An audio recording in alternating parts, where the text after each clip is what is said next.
So let's talk about the potential tourism tax election update. If any of you guys watch Channel 8, and thank you, AE, for sending some emails around, there was a whole lot of confusion after Monday night as to whether there was going to be a public hearing or not going to be a public hearing. There is not going to be a public hearing at City Council on the 29th. The bill will get approved on final on next Monday. If you all want to come down, it's a block vote, and unfortunately, I just want you to know that unless they move the block vote up on second, they've got 3 really controversial public hearings up, and it's going to be a long night. We can get more information for you all. We were surprised that we were asked, we had questions. Paul Andrews, Kerry Kennedy, Richard Sharp from Visit Denver were all called up just to answer questions, but there was no public hearing. Councilwoman Montero did that, and just because she wanted some clarifications for her piece. But there was some thought, Channel 7 I think it was, reported that there was going to be a public hearing on July 6th. There is not. There is not a public hearing. On July 6th, though, we have our zoning final. Okay? Remember that our zoning got delayed because the city had to get some stuff done prior to it. So there is, in fact, a public hearing on July 6th for our zoning. We really would like as many of you there as possible, if we could do that, for the zoning of the land on July 6th, but we do not have a public hearing on the ordinance for putting it on the ballot. It was unanimously voted on first reading the other night. I don't expect that to change between now and the 29th, and I certainly don't expect any amendments or anything like that in that process. So that's where we are at. Once this is passed, the ordinance, I think, will take 2 days for the mayor to sign it, and it'll be a live project, and we will have a campaign to go forward on to be able to do that. Assuming we go through tonight's memberships and elect different people for different months, your appointee to the executive committee of the campaign will then have time on each agenda to report out what's happening.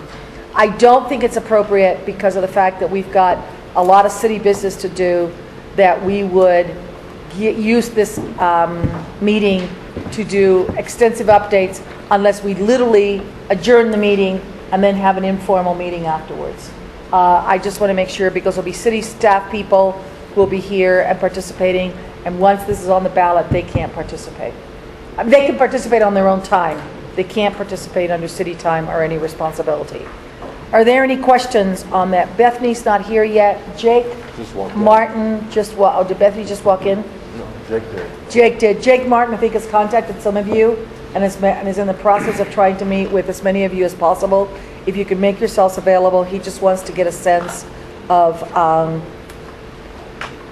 issues, concerns, and be able to do that. So Jake Martin is working for the campaign, the yet-to-be-named campaign. He just walked in now. He'll be back. I'll make sure that you guys meet him. Be able to do that. So that is update on that. Clarification. Yeah. Is the issue go to the ballot? Has it been finalized? Because I'm not really sure. Yes, it has. And that's Yes. That's coming up before council? Monday night, the 29th, The 29th. for final hearing. Okay, and the zoning is the 6th. The what? The zoning? The zoning is the 6th of July. Okay. But the issue itself has been finalized. Can we get a copy of that? Yes. We need a copy of that, so we know what the hell we're looking at. We were going to, did you forget? We don't, Ron, do we have a copier here? Yes. That we can access? Okay, well, what's going on? I just set up a list of people who read their contact information, make any corrections and initials, okay? You want me to do that or? Go ahead. While I look for this. Terrence has it. Terrence. Tell them what you're doing. This is to confirm that data on the roster, so please carefully read your name, spelling, email address. Make the corrections and initial it. We're trying to get that updated. We need a really comprehensive roster. Here, Ron. It's front and back. How many copies we've got here? We did 30. Sorry, Ron, I apologize. John, when Ron comes back, that is the official ballot question. And the council is considering, so you all will have it on the ballot. Just so that you are not surprised, and I'm sure you'll hear it, there are some of the new council members who got elected who had requested that potentially all the issues, I-70, DIA, and the stock show be delayed until after they took office on July 20th. I think that the mayor has reminded everybody that within 3 weeks of him taking office, he had to face with the issue of the National Western, because the National Western had already been part of an application to move to Aurora, and he felt that was one of his biggest issues. This council is also faced with it. Councilwoman Montero, a lot of others working on this. So the decision has been made to go ahead and move forward, but there is some distress among some of the new elected officials that they will not get to vote on it officially to put it on the ballot. Yeah, Drew? I was just saying, I had a pretty good conversation today with Ortega on this issue, and I think it really is a concern that everything is being unloaded onto the current council, and the new council, has some to get up to speed in some ways, but it's just, there is some real discomfort that these things are being pushed so fast. Well, I think we need to divorce the three issues. I don't think it is fair to say that all issues are the same. I think it's absolutely unfair to say that the National Western has just been brought up the last year, because that's not true. But regarding I-70, we don't have a final EIS yet. I understand, but this issue is not I-70. Our issue is that they're lumping all three together. I think that's a mistake. And I think that's a mistake. And I think Kevin Flynn very nicely came up to me on Monday night and asked me and talked to me about this and said, what do you think about this? I looked at him and I said, how long did you have to campaign for? 14 months? How much did you win by? 200 votes? So instead, well, no, but what I'm saying is, if the new council votes, let's forget I-70, that doesn't have to go to a vote of the people. DIA does, okay? So there's three issues. There's DIA, there's National Western, there's this. If we push this back, we won't get on the ballot until the end of August. No, I'm not for that. Yeah, I know. Got it. But I just want to make sure that we're separating the three, because I think the three, but they're being lumped together right now. For purposes. So, John? You know, the main issue is the recently elected council to be ego. The reality that we have to live with every damn day. I-70, that's just like saying the Corps of Engineers should have done something about the flood yesterday. Legislative efforts will be ongoing. Their job actually officially doesn't start until they're seated. So why should a citizen effort have to wait on that process? They knew well, they spent money to get elected, they put a lot of work in. Fine, we're going to have to deal with them in the future. But we don't have to deal with them now. They can't stop history in the making, and that's what we're doing. We're part of history in the making, whether we realize it or not. They shall be as well. But their history doesn't start until that day, they get sworn in, it's done. So, the man sitting next to you, in every legislative effort, that you've been involved in, it's not been retroactive. You know, you can pass a law, but you can't go back. You can correct some things, but some things, you know, let's full steam ahead. Damn the new council. We'll deal with them when it comes. Well, up. I know, but we can't say damn the new council. I understand, Judge. Because You they have to can. come to my neighborhood and ask me what I think about this, and I'll stand right on I-70 and shout, and hopefully as many as you can come with me. That new council has got a lot of work to do in the future. We've got a lot of past effort right now on the grill. And if we don't deal with it, it's going to burn, it's going to be gone. Yeah. Well, I'm just trying to raise it because I think the issue here is, I don't want to get into an I-70 or a DIA argument. All I'm saying is right now, all three of them are being lumped together. And if you guys hear this or you talk to somebody, I think it'd be helpful to you all to Don't let inform. them set our agenda. Well, to inform them on how much work has been going on for more than the last 90 days. Got it. Got it. It'd be nice if you could tell that. AE. Something very succinct I've been saying to people, which I very much support, is that for the last 2.5 years, we've been working with people to stay on top of the timeline that has to bring certain mechanisms together to create a phenomenal world-class educational project in our neighborhoods.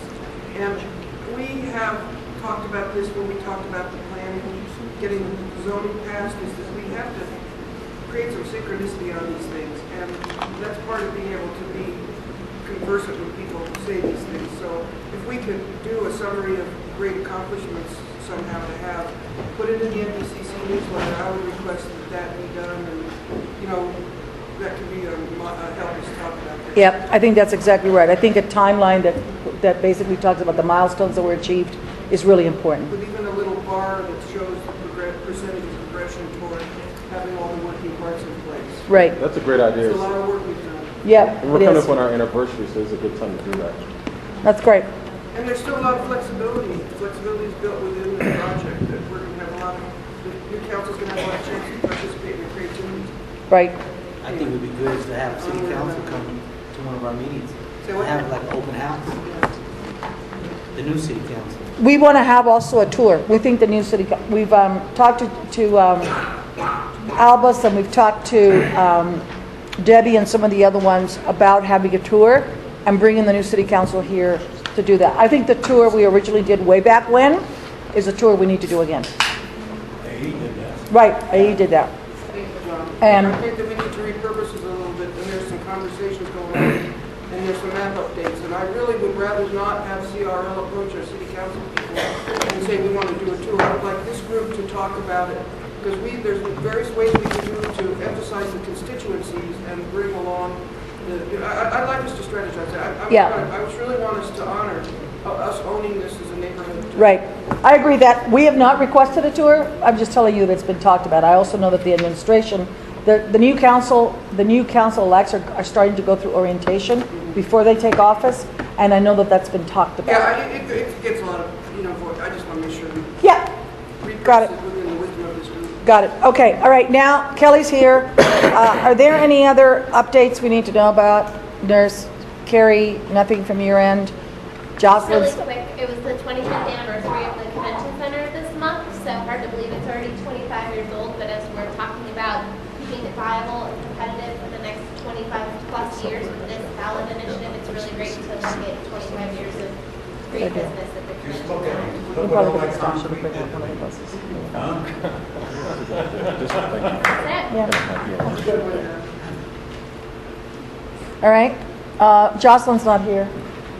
So, all right. Executive Oversight Committee, EOC update. Mr. Lead. I can stand up here so I can see her better. I thought you were going to bring one of these. Probably what you were accused of not.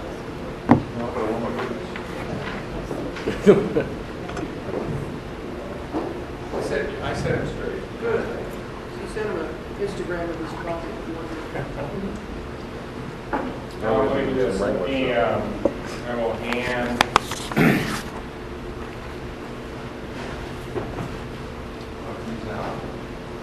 Oh, John. Good. While he's handing them out, and before we get started, and this is totally unsolicited.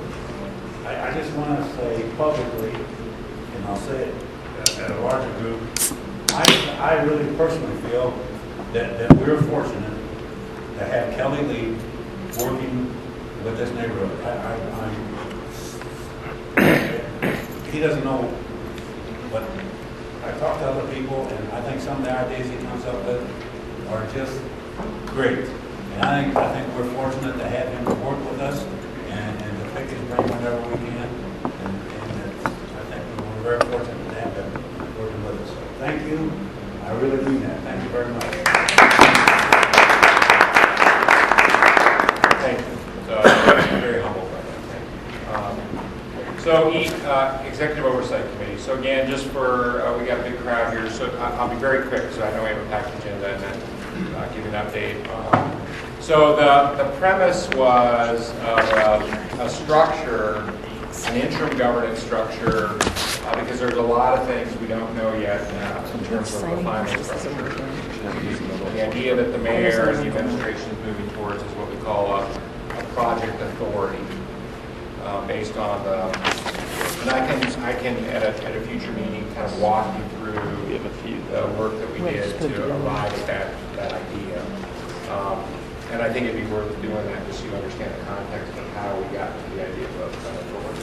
But nonetheless, that takes some work to do to get ultimately to a what we'll call a final governance structure of authority that would oversee the center long term, and the tenants and the operation and maintenance and all those things of the center. So, but in the interim, there are things we got to do, right?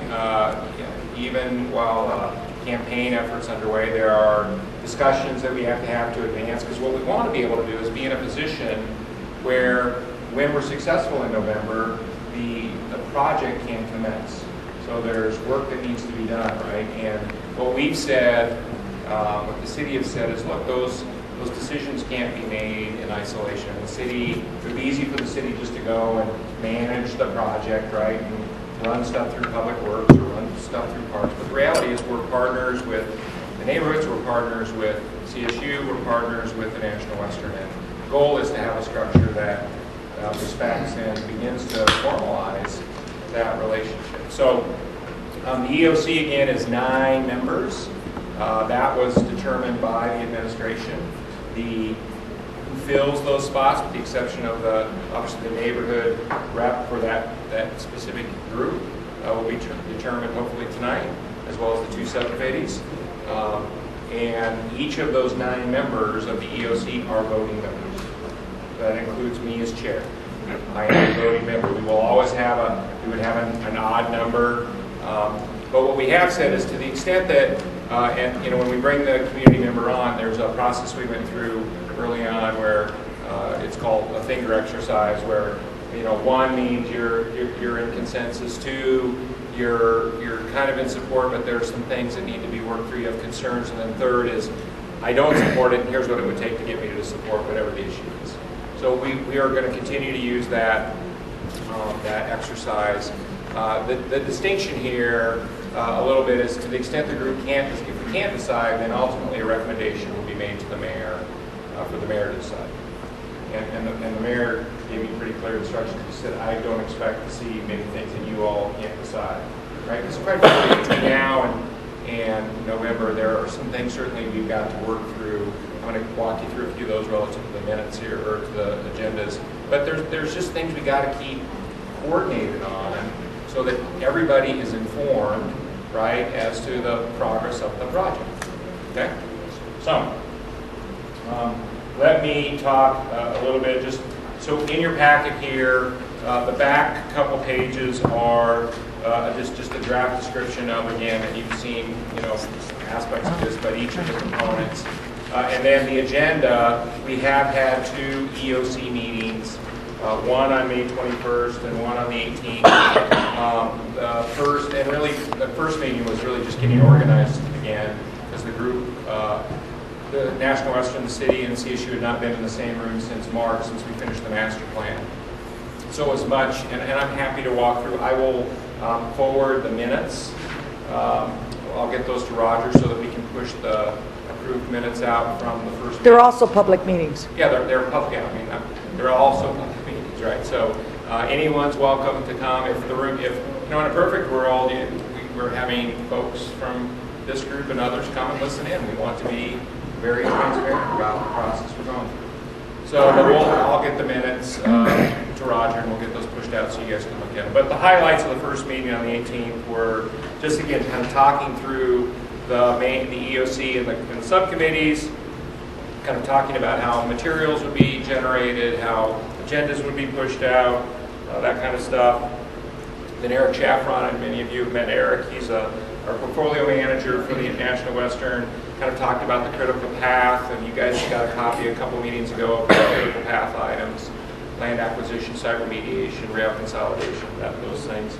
Gave an update on that and some of the other activities that we're just working in and around the site to advance the project. And then obviously now with House Bill 1344 passing, now we've got to integrate the CSU facility planning into phases 1 and 2 of the RTA, right, of the program. So CSU is, no one's here from CSU, but they've already started the process of thinking about how the Water Resource Center, as an example, gets folded into phase 1 and how the equine sports medicine facility gets wrapped in. So those have to be absorbed into the program now, or into the schedule, and like any other aspect of the project, be integrated into our workflow. So we had that conversation. Lottie Abdul, who's been to this group, who's our lead on our RTA, talked through just an RTA update. That process continues, the state continues to review, and we're making our way towards ultimately a recommendation later this year. Terry Kennedy gave the same briefing you guys got on just the ballot, where we were with the ballot language. And then we had done a series of presentations leading up to going to City Council for the ballot with the Downtown Denver Partnership, Visit Denver, the Metro EDC, and Denver Chamber, and there were a few others. But basically that same presentation you saw from Carrie and I was the presentation we've done to other groups, just to make sure they were informed of what was going to Council. Economic Development Corporation. Oh. So the Denver Chamber has two components. It's the Metro EDC, the Metro Economic Development Corporation, and the Denver Chamber. Okay. And then we just talked about kind of meeting preparation as the last part. So that was the first meeting. It was really preparatory. And then June 18th, which was our most recent meeting, we're going to start. You're going to start seeing some formality to this. So approval of minutes, publishing of minutes, that sort of stuff. We finally settled on the final ballot language, so we just kind of closed the loop on that and walked through the schedule. We were first reading this this week, and then final reading next week. Eric and Lottie, every meeting will give updates on both the program, any program progress, as well as the RTA. Answer any questions, because there were some changes in the schedule with the state on the RTA, which actually moved stuff up about a week to 10 days, which was good. And then every meeting, the goal is to have every meeting kind of have a couple meaty topics. So the two that were meaty, and again, the totally open book on all this stuff, is 2 RFPs that we're going to be issuing here over the course of the next month or two. A campus economic study, and that really is at the root of, the RTA, and really is about the tourism aspects of this center. And the economic study is to start to wrap around the agribusiness and agri-science and some of the other ag-related industries that we want to see wrap around or be a part of this campus to generate the kind of economic engine, the kind of jobs we would like to see from this center. So the study the RFP would go out to hire someone to start to really dig into how do you create a long-term sustainable economic model by blending the tourism aspects, the entertainment aspects, the research, all those different components we talked about in the vision, but how you blend all those together to make the campus or the center work long-term. So that would get released here. The goal is in July, and then out the door to get someone selected this summer. And then also, we have a really unique opportunity. Obviously, the National Western Stock Show has a brand, right? It's an event. It's a 110-year-old brand. But the National Western Center doesn't have a brand yet. So we're going to put an RFP out, or an RFQ, to select and do a competition for the branding, creating the brand for the National Western Center. Right now the idea is maybe 2 or 3 firms are selected through an RFQ, compete, and then ultimately be selected to build the brand or establish the brand for the National Western Center. So that will go out probably in July or Is that including the type of thing when Metro State University would do a name change and they had to go through state approval on that? Does it go to that level? It does not. I mean, this is all internal to, this is a, this will be the partners, and you guys will participate, and, it's part of creating, I mean, rarely do you get to create a brand for a place like this, right? Yes? So I wonder how that will interface with the campaign going forward, because, the campaign's going to have to generate information and kind of convey what this is. So how does that interface with the slower process of an RFP, a branding exercise? Well, we're going to move it along pretty quickly. I mean, my goal is to move the RFQ through quickly enough where we get them up and running, hopefully by August. So August, September, October, so that process has begun. And it's really, when you think about, and it ties kind of back into the state legislative processes, the National Western Stock Show is a state brand, a state treasure, right? And it happens to be located in Denver. So how do we create this place called the National Western Center that really talks about Colorado ag and the opportunities of Colorado ag, both past, present, and future, and how we position the center as its own brand that happens to have CSU and the National Western and other things that will get generated because of the center, but it deserves creating a brand. So we're going to bring in experts to help us do that. Yeah. I think she hit the nail right on the head. When you bring in your experts, make sure the experts understand the reality of the situation we deal with here. A lot of times, experts, they come up with great ideas, but they kind of lose some of the reality. I would hope that they would reach out to some of the rural people and make an event right out here in the yard somewhere, and build a dam fire, and in the winter actually make a brand like an old branding iron, and coordinate that with the election effort. If we're gonna do that, then let's use every little bit of energy, whatever's available to push this election, because we need to do it. And if you're going to spend money for some consultants to do a brand, put their butts to work doing something, make a fire, make an actual branding iron, and that's it. We just wanted no one is here from PETA. No, but absolutely, that's the goal, Yeah, right? let's use that Get as a people real and get effort. Denverites excited again about our past, right? And we have actually already seen that, right? I mean, we've seen when we talk about and start to talk about the story, people, Coloradans, especially the millennials and others that don't maybe understand the history, actually start to get kind of excited. So this is an opportunity that With the rural people Yeah. who actually pay the lodger's tax absolutely. and the rental taxes. Absolutely. Let's- So that, we'll include somehow thank Texas for paying for. Yeah, come back to town. Keep coming. So anyway, those were the two meaty issues. We will forward both those documents to the, so again, these are all going to get posted. You can have them, but the goal is to get that out on the street as well. And then we're also talking about a related agribusiness, agri-science forum, again, with the idea that you bring the state, the city, some private agribusiness, agri-science companies together to start saying, if we're going to create this center, how do we now make sure that we're retaining, attracting, and growing jobs around agribusiness and agri-science on this campus? So having conversation that brings state OED, the city Office of Economic Development, and all those parties that can help drive business to the site, So that will be another thing that we will do as part of this exercise over the course of the site. And start that conversation with our legislators, our civic leaders, our business leaders, etc. Can I just add something to Ann's comment and John's comment? Sure. I think it's fair to say that you guys are going to go through an RFP process and you're going to do that. That's going to be very different than the campaign. I don't expect you to unveil a brand until after we know whether this is one or not. They can't conflict. They can't conflict, and more importantly, one's not real until the other one happens. So I want to make sure that everybody understands.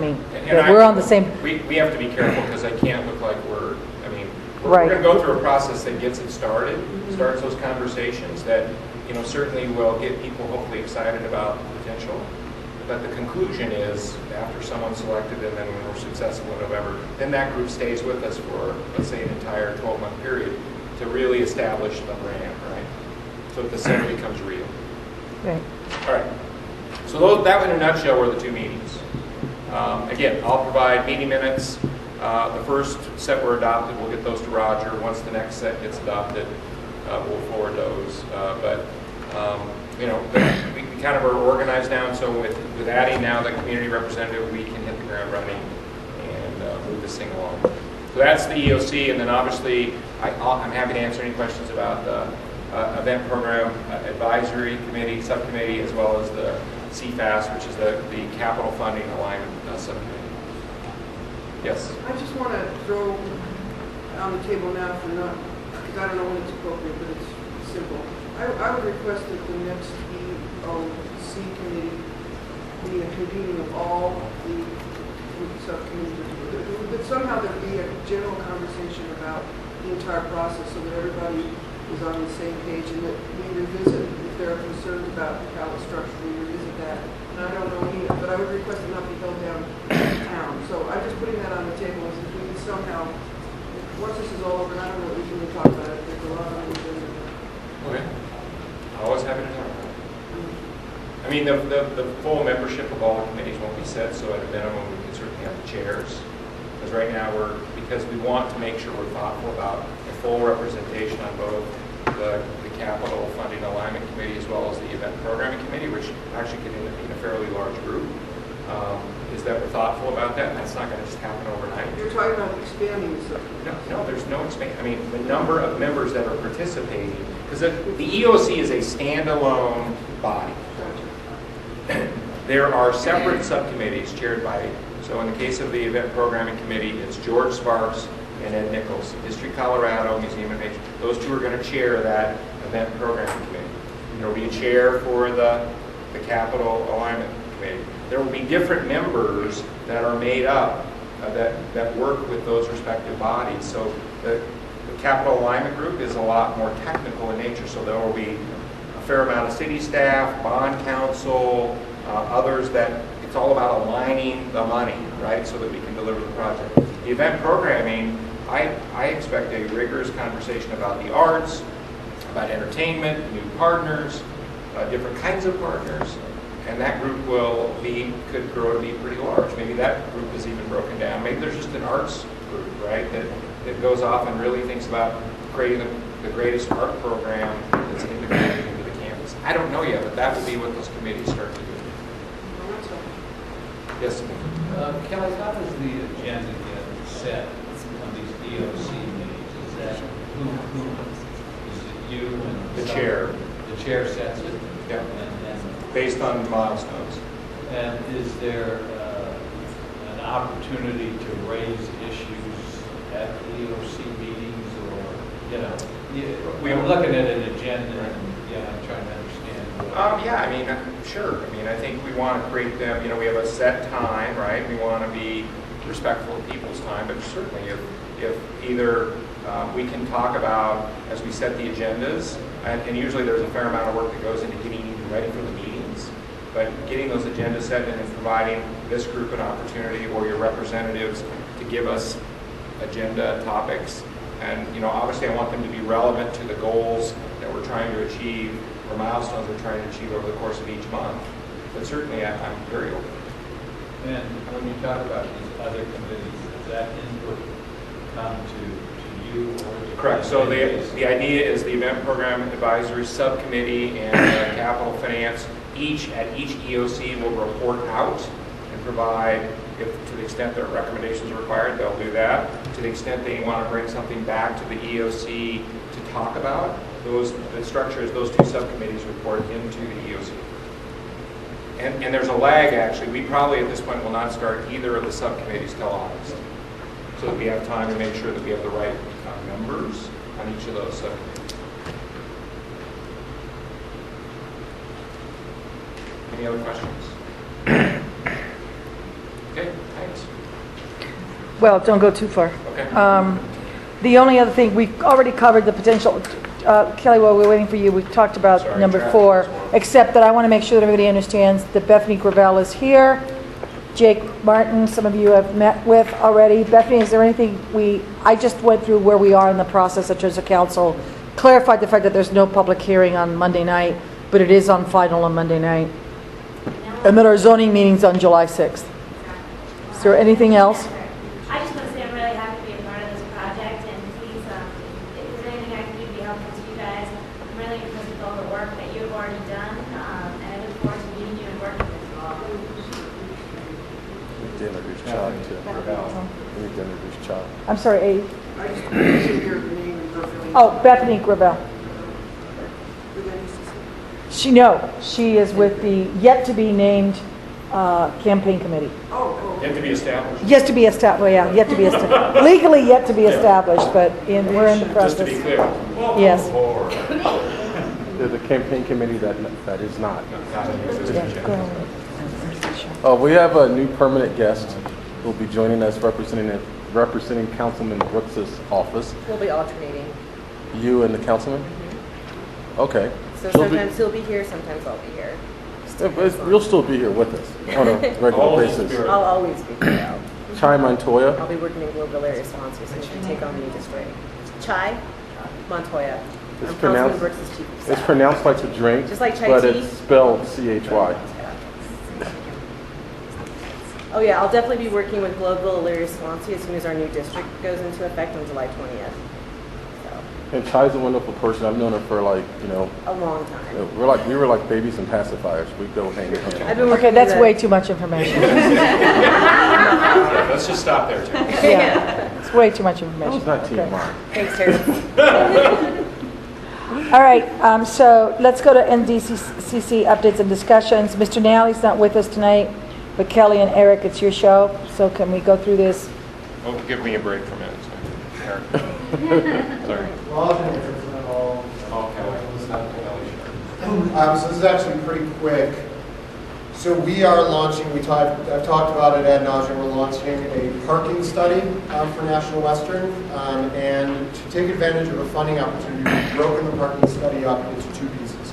So the first part, phase one, in order for us to get started and get moving, is going to be specifically focused on the number. How many parking spots do we need on campus based on the program that National Western needs, based on all the activity that National Western will have on the campus, as well as all the other activity that will happen throughout the year. Equestrian shows, conferences, other types of shows, trade shows, etc. So that part is going to be funded by the city. And we're right now writing the scope of work for that, and we're going to be launching that hopefully pretty soon. The second phase, and the reason we broke it up is both because we're going to be seeking funding from DRCOG, Denver Regional Council of Governors, who have grant money available for studies that are very much in line with what we want to do. The problem is that money won't be available until March. So we're breaking it up into two so that we can get started on the study now, and then come March, launch into phase two of that study, which will be focused very much on access and circulation. So we'll take all the information that we gain in phase one, which is how many parking spots do we need, and then we'll in phase two focus on where is that parking throughout the campus. Is it all on campus? Is it off campus? How do we get people to and from all the various locations? The potential for studying, or we'd like to study, the potential for a circulator that might run between the National Western campus and other off-site parking areas like Rhino, River North area, Ballpark District, Dick's Sporting Goods Park, areas that can provide us with the parking that we need, but we want to find ways that are convenient for patrons to use it. We may also look at the potential for express buses between here and Denver Union Station. Because one of the focuses of the Dr. Khan grant is multimodal transportation. So looking at other options beyond people, one or two people driving in their cars, looking at trains, buses, etc. And it's 80%, 20% match. So Dr. Khan provides us with 80% of the funding, up to $200,000. We're going to be providing the balance of it. And they welcome, they actually ask for letters of support from our partners. So we're gathering letters of support from all of our partners to the extent that the CAC, which has written letters of support in the past, would be interested in doing something like that. We, of course, would welcome that. We're in a very tight timeline. We actually have to have the application in on Tuesday. We just learned about it about a month ago. On June 30th? Yes. Yes. So the application goes in on Tuesday. We have the application. Yeah, we just learned about it about a month ago, and we're chasing it. And there are other folks in the city that are chasing it as well, but we're going at it pretty hard. So to the extent that the CAC would be interested in providing a letter of support, we will correspond. You need a letter from this group? Yes, and we're happy to help with the language in the letter. Erica can certainly, she's done that before, she's a master of that, so it's certainly something that we can. Can we authorize Maria or Terrence or someone in your office? Well, what we'd like to do, Erica, this thing is due Tuesday, we need a draft of a letter like first thing tomorrow morning, because we need to get it out to the committee. So if you guys are interested, I can draft a letter tonight and send it out tomorrow morning. So that you guys Yeah. have a couple days during the weekend to look at it, make final edits on I was Monday. hoping to expedite that. Just, is there anyone in this group present tonight that would not support such an effort? Is that what I'm Just go for it. You want to start practicing? Is that what that is? So if everyone here is in agreement, to support that effort, just write the letter and put everyone's name on it and get it going. I would like it to be an email for review and Yeah, we're let's happy- get the we're damn happy. thing done and get it moving. Yeah. I second They that. only got a few days to get it done. That's right. Right, we'll get it done, and we understand that, but we'll give everybody a deadline the first thing, but I really do think you guys ought to see the letter. So Erica, you gotta get it tomorrow morning, and we'll get it sent out. Thank you, Don. John, I know you were really trying to move fast, but I would feel a little more comfortable if you guys at least saw the letter. But it could be, No. Is the parking study looking at just phases 1 and 2 of the project that are funded by the tax extension and the RTA, or is it the entire build out of the site? The entire build-out of the site. Looking at it, looking at parking in a phased manner and access and circulation. Within a in phased regional manner approach. Also, right, yeah, that's important, regional approach. Okay. how do you leverage all the transit assets, right? And also thinking beyond just the boundaries of National Western, but thinking about how National Western is going to impact the overall neighborhood and what those increased access and circulation needs will be. Exactly. John? Now, I got a real issue coming up. You've not yet determined your all premises parking. No. Okay. No, we know, And in then- the master plan, we know that the number of parking is between 8,000 and 12,000. Where those spots are, what we actually land on, that's what we'll be focusing on in phases 1 and 2. All right. The other side of me says there's a lot of question in the neighborhood. And we don't want to create a scenario here for people as around the old Bear Stadium. Mile High. Mile High Stadium. Where people in the neighborhoods, are really squabbling over the parking. Yeah. And they go that whole permit thing. So there's plenty of time yet for you to make that determination. Oh, absolutely. Okay, good. Yeah, absolutely. I mean, the process of just starting phase 1. Okay. So we're right now writing the scope of work. We're writing up the directions and instructions for phase 1. Then we go out with an RFP to actually hire somebody to do the study. That whole process will take probably 4 or 5 months. And in 4 or 5 months, we will then commence phase 1 of the study. So we haven't even started. Okay. Parking, okay. Rhino Park pedestrian bridge? Preliminary design public meeting? Well, the meeting got moved. So the meeting is Tuesday. So it was originally scheduled for today, but it was moved. That's helpful. Well, I hope if what I raised at the Wisconsin Global Business Association had any influence on that, it would be accomplished. It did. So there's some flyers. It'll be next Tuesday, and if any of you remember, the initial meeting was on February, and so this is the second meeting to talk about design elements of the bridge. So this connects, so just to orient folks, this is a pedestrian bridge only that will connect basically, so the new Rhino Park is planned between 33rd and 35th, which design has started. Wink and Associates were selected for the design. The bridge, the ped bridge will land into the park at about 35th, okay, on the park side, and then go across the river and connect at about Taxi. And what's cool about it is once that bridge is done, and you think about it, people will be able to come across Taxi, come across the bridge, walk up what will be a very pedestrian-friendly, bike-friendly 35th, go across Brighton Boulevard at a new intersection, and get to the station over at 38th Court. So there'll be, so it's all being integrated with planning that we're doing for the NWCAC, and we're partners with the Zeppelins and a really cool organization called Bridges to Prosperity to create a really cool bridge that's funded both public and private. Just make it high. Huh? Just make it high. High? It'll be, well, it has to be. It has to The meet way the things have been floodplain. going, we need it high. We learned, it'll meet the 100-year flood, which creates design challenges that we just got to work through.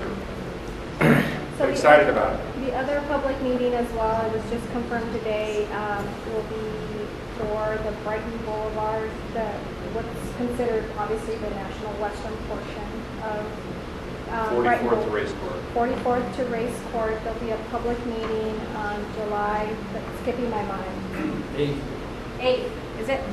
Yep, 8th, and it'll be here at the National Western from 5 to 6:30, and we'll send the information out to you guys in the roundup so that you have that. But that was just confirmed today, which is why I don't have it here. So I just wanted to reinforcement to the epic effort that the people planning meetings go through.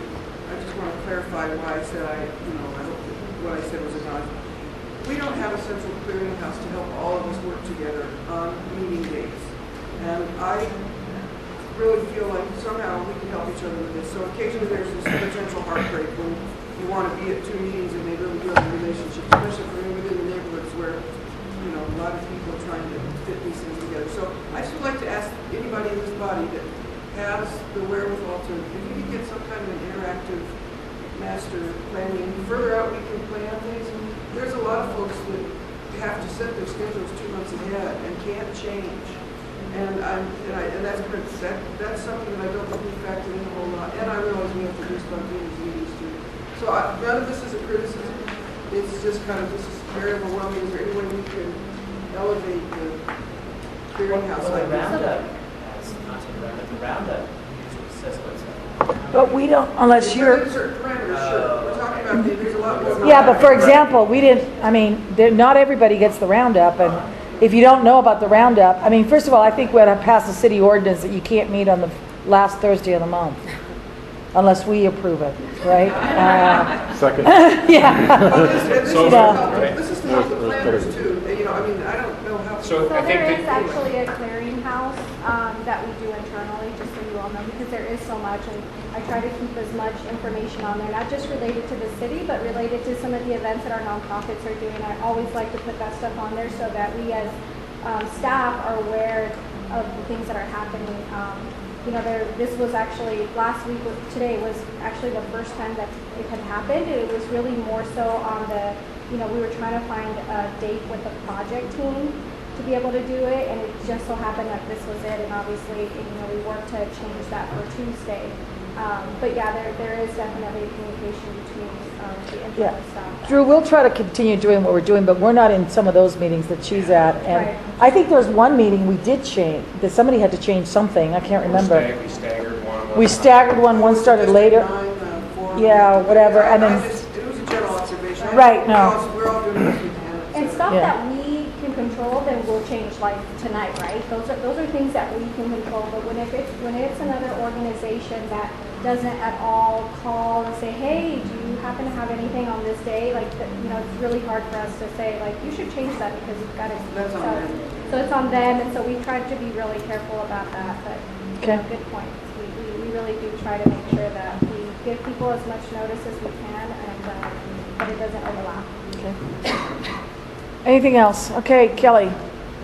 MOU implementation, drafting and implementation All right, committee. so I'm gonna do 2 things. I'm gonna hand out the latest draft of the memorandum of understanding, which is the community benefits MOU, and then just give you some commentary of the feedback we've gotten on the implementation committee.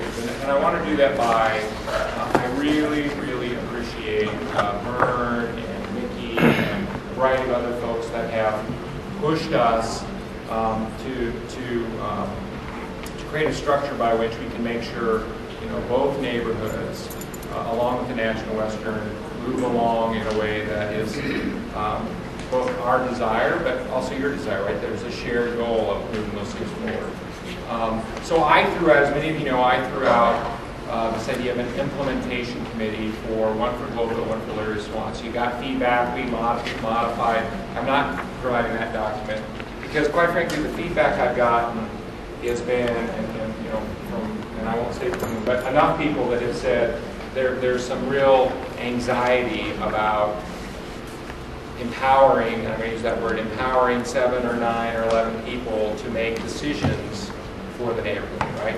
And that was certainly not my intent, right?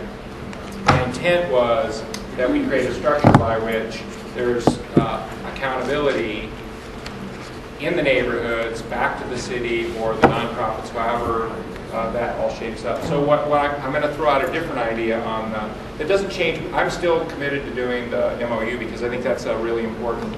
The challenge, I will tell you, on the MOU is if we're not going to do the neighborhood implementation committees, you'll look on the back page, it has signatures. Who can speak for the neighborhood, right? So one thought would be is it's just a letter. You know, I mean, I'm just throwing these out as ideas. I mean, I would sign it. That we would use this we would put it with every document and constantly work with you and other groups to say, are we meeting the intent of the MOU, our shared intent? So I don't have an answer for that. I'm just throwing that out as an idea. But that's a question: is who can sign? Because invariably someone's going to sign and say, wait a minute. Vern doesn't represent me, or Mickey doesn't represent me, and we don't want to find ourselves in a conversation about who's representing who, when the goal is, are we getting the work done, right? So I am very open to suggestions. So what I'm going to suggest as a counter or as another idea for you guys to consider is there are groups either currently existing, like obviously the Community Advisory Committee, the Globeville Civic Association is being stood back up. I'm very excited about that. There is the Globeville Swansea Business Association. There's going to be the bid now and the GID for River North. There are nonprofits. There's actually a coalition of nonprofits now working together on issues around housing and other things. So one idea would be is that we generate a list, right, of all the different groups that are working or active. It could be PTOs, that could be another one.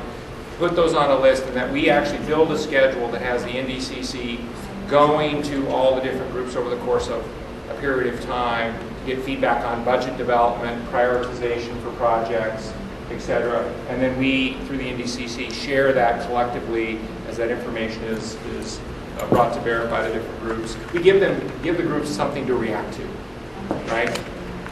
So that's another idea I've thrown out. You know, instead of framing this as an MOU, because there really are no counterparties unless you go to the registered neighborhood organizations of some sort. Which there aren't necessarily active ones in each place. So you could easily reframe this and redraft this with minimal work to be a statement of commitment from the city to the neighborhoods, where the city's the only signatory on it. And it may be more powerful to have the mayor actually sign it, because they'll send a strong statement politically to the neighborhood. I mean, as an example, the mayor signed we call it an MOU for the partnership, but it could be a statement of commitment. The mayor signed the MOU for the part. So I think what I'm trying to say is I'm not locked in. The goal is to stand up and be accountable to you guys, and for us to be accountable to one another in a structure that you feel comfortable with. So I threw that idea out to the Globeville Civic Association yesterday about having a structure by which we would go around and meet with the groups and provide feedback. And as more groups come on, we'll add those new groups to the list. And that way we're getting a more, because my goal is meeting as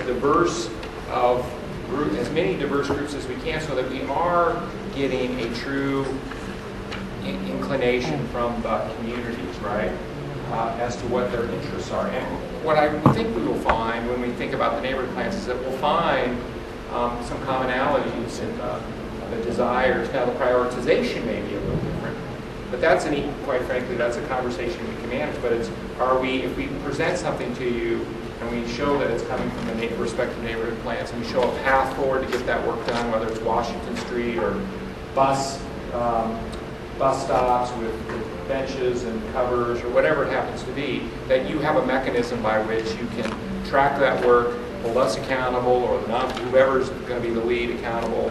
And the goal to me is, are we delivering the plan, right? Are we delivering the improvements that you all expect in a time frame that's reasonable?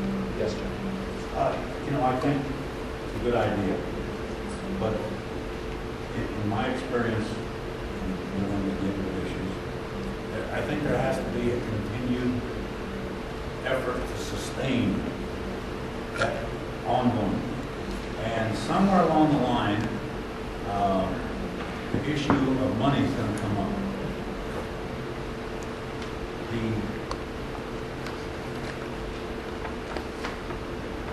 disagreement, nice way of putting it, with some of the residents and people in some of the nonprofits is that they get paid and they use us to get things done particularly the way they want.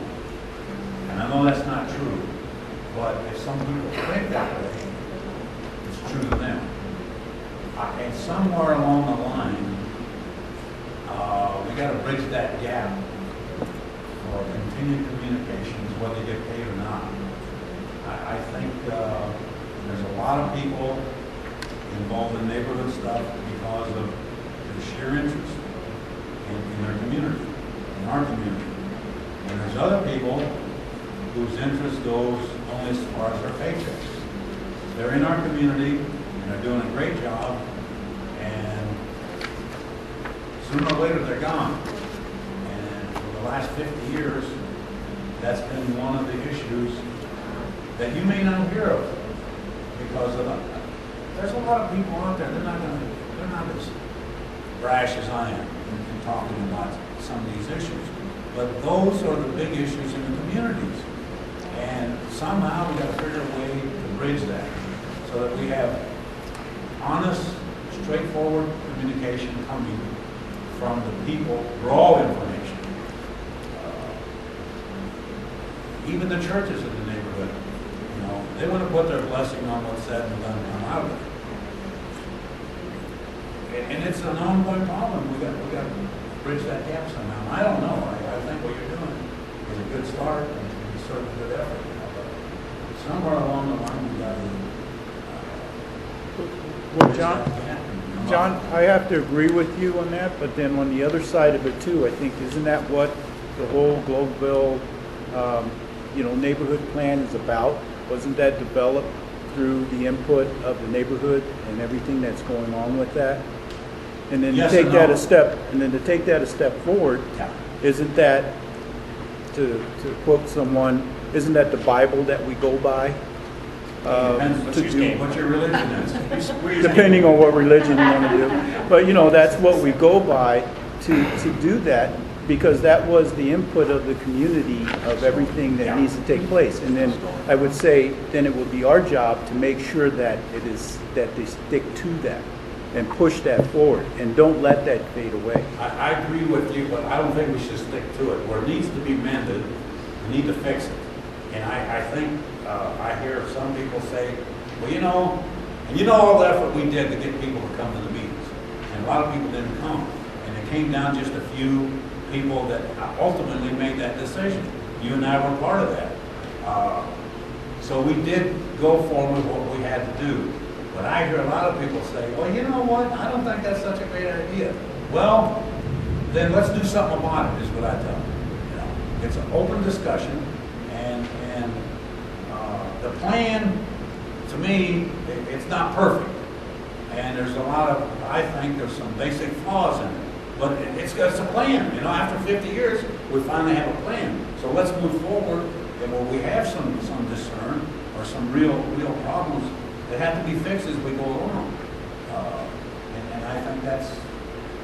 So, John, I think the idea that I'm proposing, this ongoing method by which we are constantly checking in with all the different groups, right? And then to the extent there's consensus, well, let's move forward, right? There's a work plan, we have consensus on A, B, and C, we got to get it funded, let's go do it. To the extent we don't have consensus, then we can create whether it's the city or whomever is the right convener, convene those parties to say, here's what we've heard. Hey, there's agreement on this part of it, but boy, we've got big disagreements on this one. And then we can try to get to a place where you either amend or you approve, or we just do it through planning, whatever, that we advance the plan and we modify those things that need modified when it's appropriate. But it is an issue on it. It's always, it doesn't matter what year. There's always, new people are going to move in, people are going to leave, plans will evolve over time, right? Or we'll get into a plan and we'll learn something, and the context of the conversation we had to develop a plan now has changed because some new information. So, yes. I think it's a great example of, like with the bus stops, on how that came from a group in the community, and that was a vehicle, you know, it didn't come from the steering committee or whatever. And so I feel strongly about, yes, there was a small group of people that created these plans. However, for the implementation, to get the greater community through the schools, through the churches, through the different already established organizations, it's a great burden. Maybe burden isn't the right word, but it's a great responsibility. It's a great outreach effort on NWCAC to do that, and I would commend you for putting forth all that effort, because people are not going to be coming to meetings like this. You have to go out and meet the people where they are, and you will get Which feedback. the mayor says all the time, go meet people where they are. You will. As I said, go to after a church meet, after Mass. You will have people that'll come in schools and that. Good So Lord knows I need to get back to church anyway. So I commend Taverns are a good NWCAC for place to doing meet that. people too. Yes. Oh, sorry. I agree basically with what Nancy just said. However, my thoughts go in a little bit different direction, which is to build on a successful release from the planning department of the projects coming out of the neighborhood plan. I had what I feel is one of the most encouraging conversations with Steve Nally here last week, and he and Tim, and what's her name, the new person that she's got urban planning background, Rommel, I can't remember. Barbara Frommel on my team. Yeah. Okay, so to me, we have plans, and they are extracting, as Steve put it, he helped me understand something very important. I think can help us communicate with each other across a broader engagement, which is you can extract the hundreds of possibilities of building things, or of implementing projects, and then there's a way to tier them that comes out of urban planning, the planning. And some of it is practical, but even if you had all the money in the world, there's certain things that you have to do in certain orders. And then, I'm very concerned because I feel like we might have lost the focus on how much we can get into the city budget, like we were talking about for 2016. What can be, what can be brought in from those. But a small nonprofit group talking about bus stops that have been talked about for 2 years and that are acknowledged, and getting credit for that is not something that I'm happy with, because nonprofit groups can leverage money, and I want us to concentrate on the relationship between. Yeah, but I'm sorry. They're not going to get the money. No, they're not The getting. goal No, is to I'm get talking bus about. Oh no, stops. I'm talking about something much larger than the bus stop. I know this is something that it aggravates people, but I really want to keep it on the table. That we have an excellent breakthrough with the relationship between the constituency and the planning departments, and we get more literate when we can talk directly to the master plan type. So can I? Well, let me finish my thought, please. And so what I would just suggest is that we get, instead of just having, going here, which is great, can we please get that to the point where the planning department can come out to us with those, and I think it's in progress. And I think we just give them a little bit more time. Okay, so we are partnering with CPD on this. This is something that Brad Buchanan wants to evolve CPD to be. They are not an implementing agency. Right. They create plans, and plans go on shelves. Yeah, and they can help create workforces. Right, like and Brad is very committed to moving this agency to from a planning to also an implementing agency. Right. That's not going to happen quickly. No, but it can happen But I'm scale. telling you, in the meantime, my job is to take what is implementable and get it implemented. Right, and part of us understanding with each other out here is a continuation I would of, say deliver instead of implement. Well, say what, that's the Armando? same. No, Get there's stuff two different built. things. There's two different Okay, things. implementing to me is getting something, taking something from a plan and actually doing it. Yeah, to use deliver. You can call it deliver. If it's bus stops, if it's roads, if it's bridges, if it's sidewalks, if it's streetlights, whatever those things are, which are defined globally in your plan, that's the goal.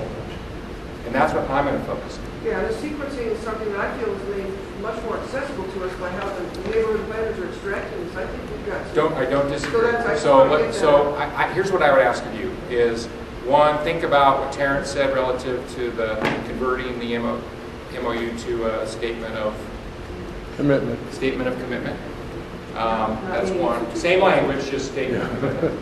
And two would be the offers on the table, or the new offer on the table is, at least for now, is to generate a list of existing groups or associations. Again, that runs the gamut from PTOs to everything, and new and old, and that we will commit, the NDCC will commit, to create a schedule where we're making rounds with those groups through the budget cycles, and getting feedback on planning and resourcing and all those things, and then we report back to the groups on what we're hearing, and help and use that information to build budgets, to build prioritization, until something new emerges.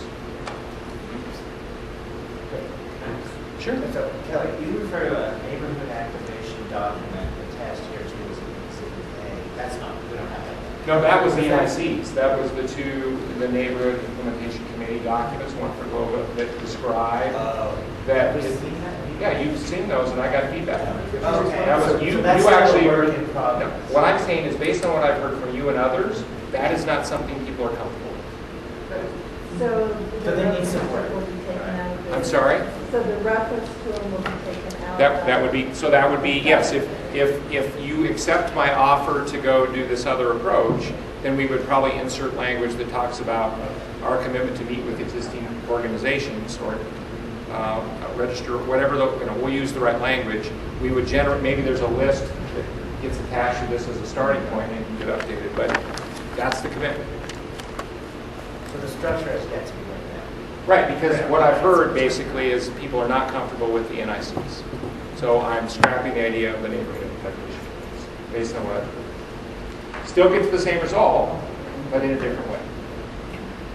So to wrap this up, because we've got another big, long agenda item, I'm a little, since this is more of a specific neighborhood steps, I'm a little confused as what the next action steps are. Maybe we could take a straw poll and just see where people are at by a show of This would be hands. one of the groups, obviously.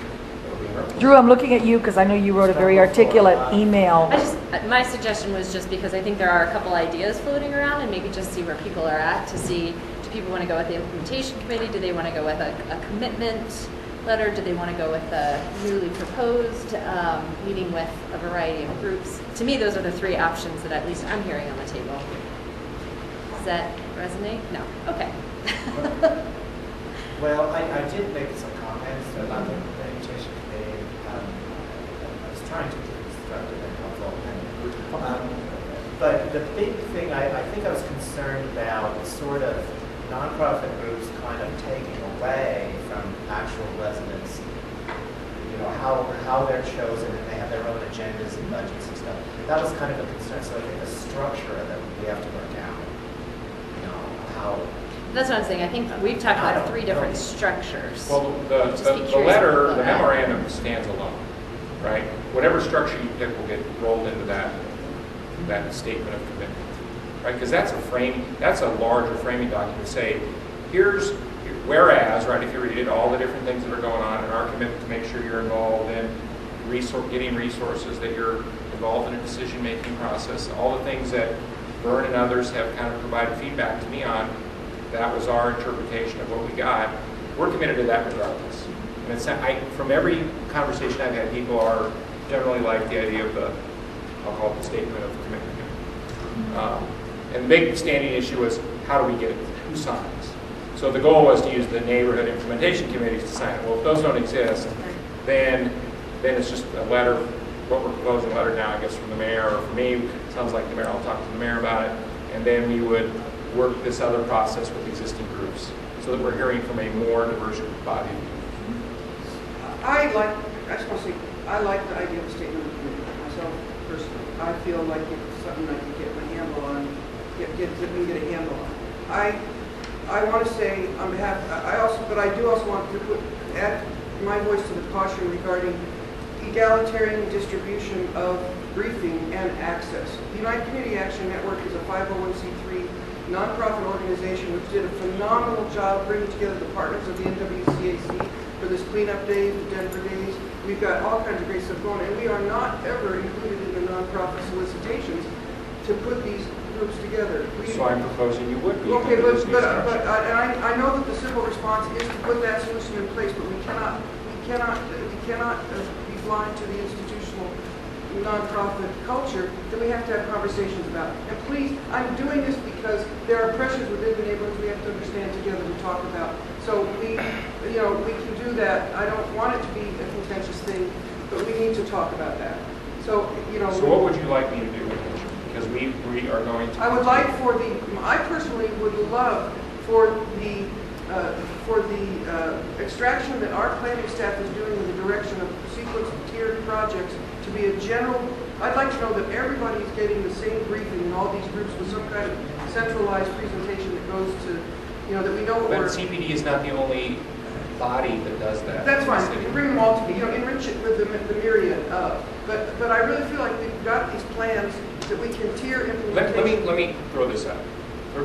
We have agreed to pilot a whole variety of things in Global Response and be the trendsetter for the rest of the city, which Brad Buchanan's super excited about. This is moving CPD into an implementation.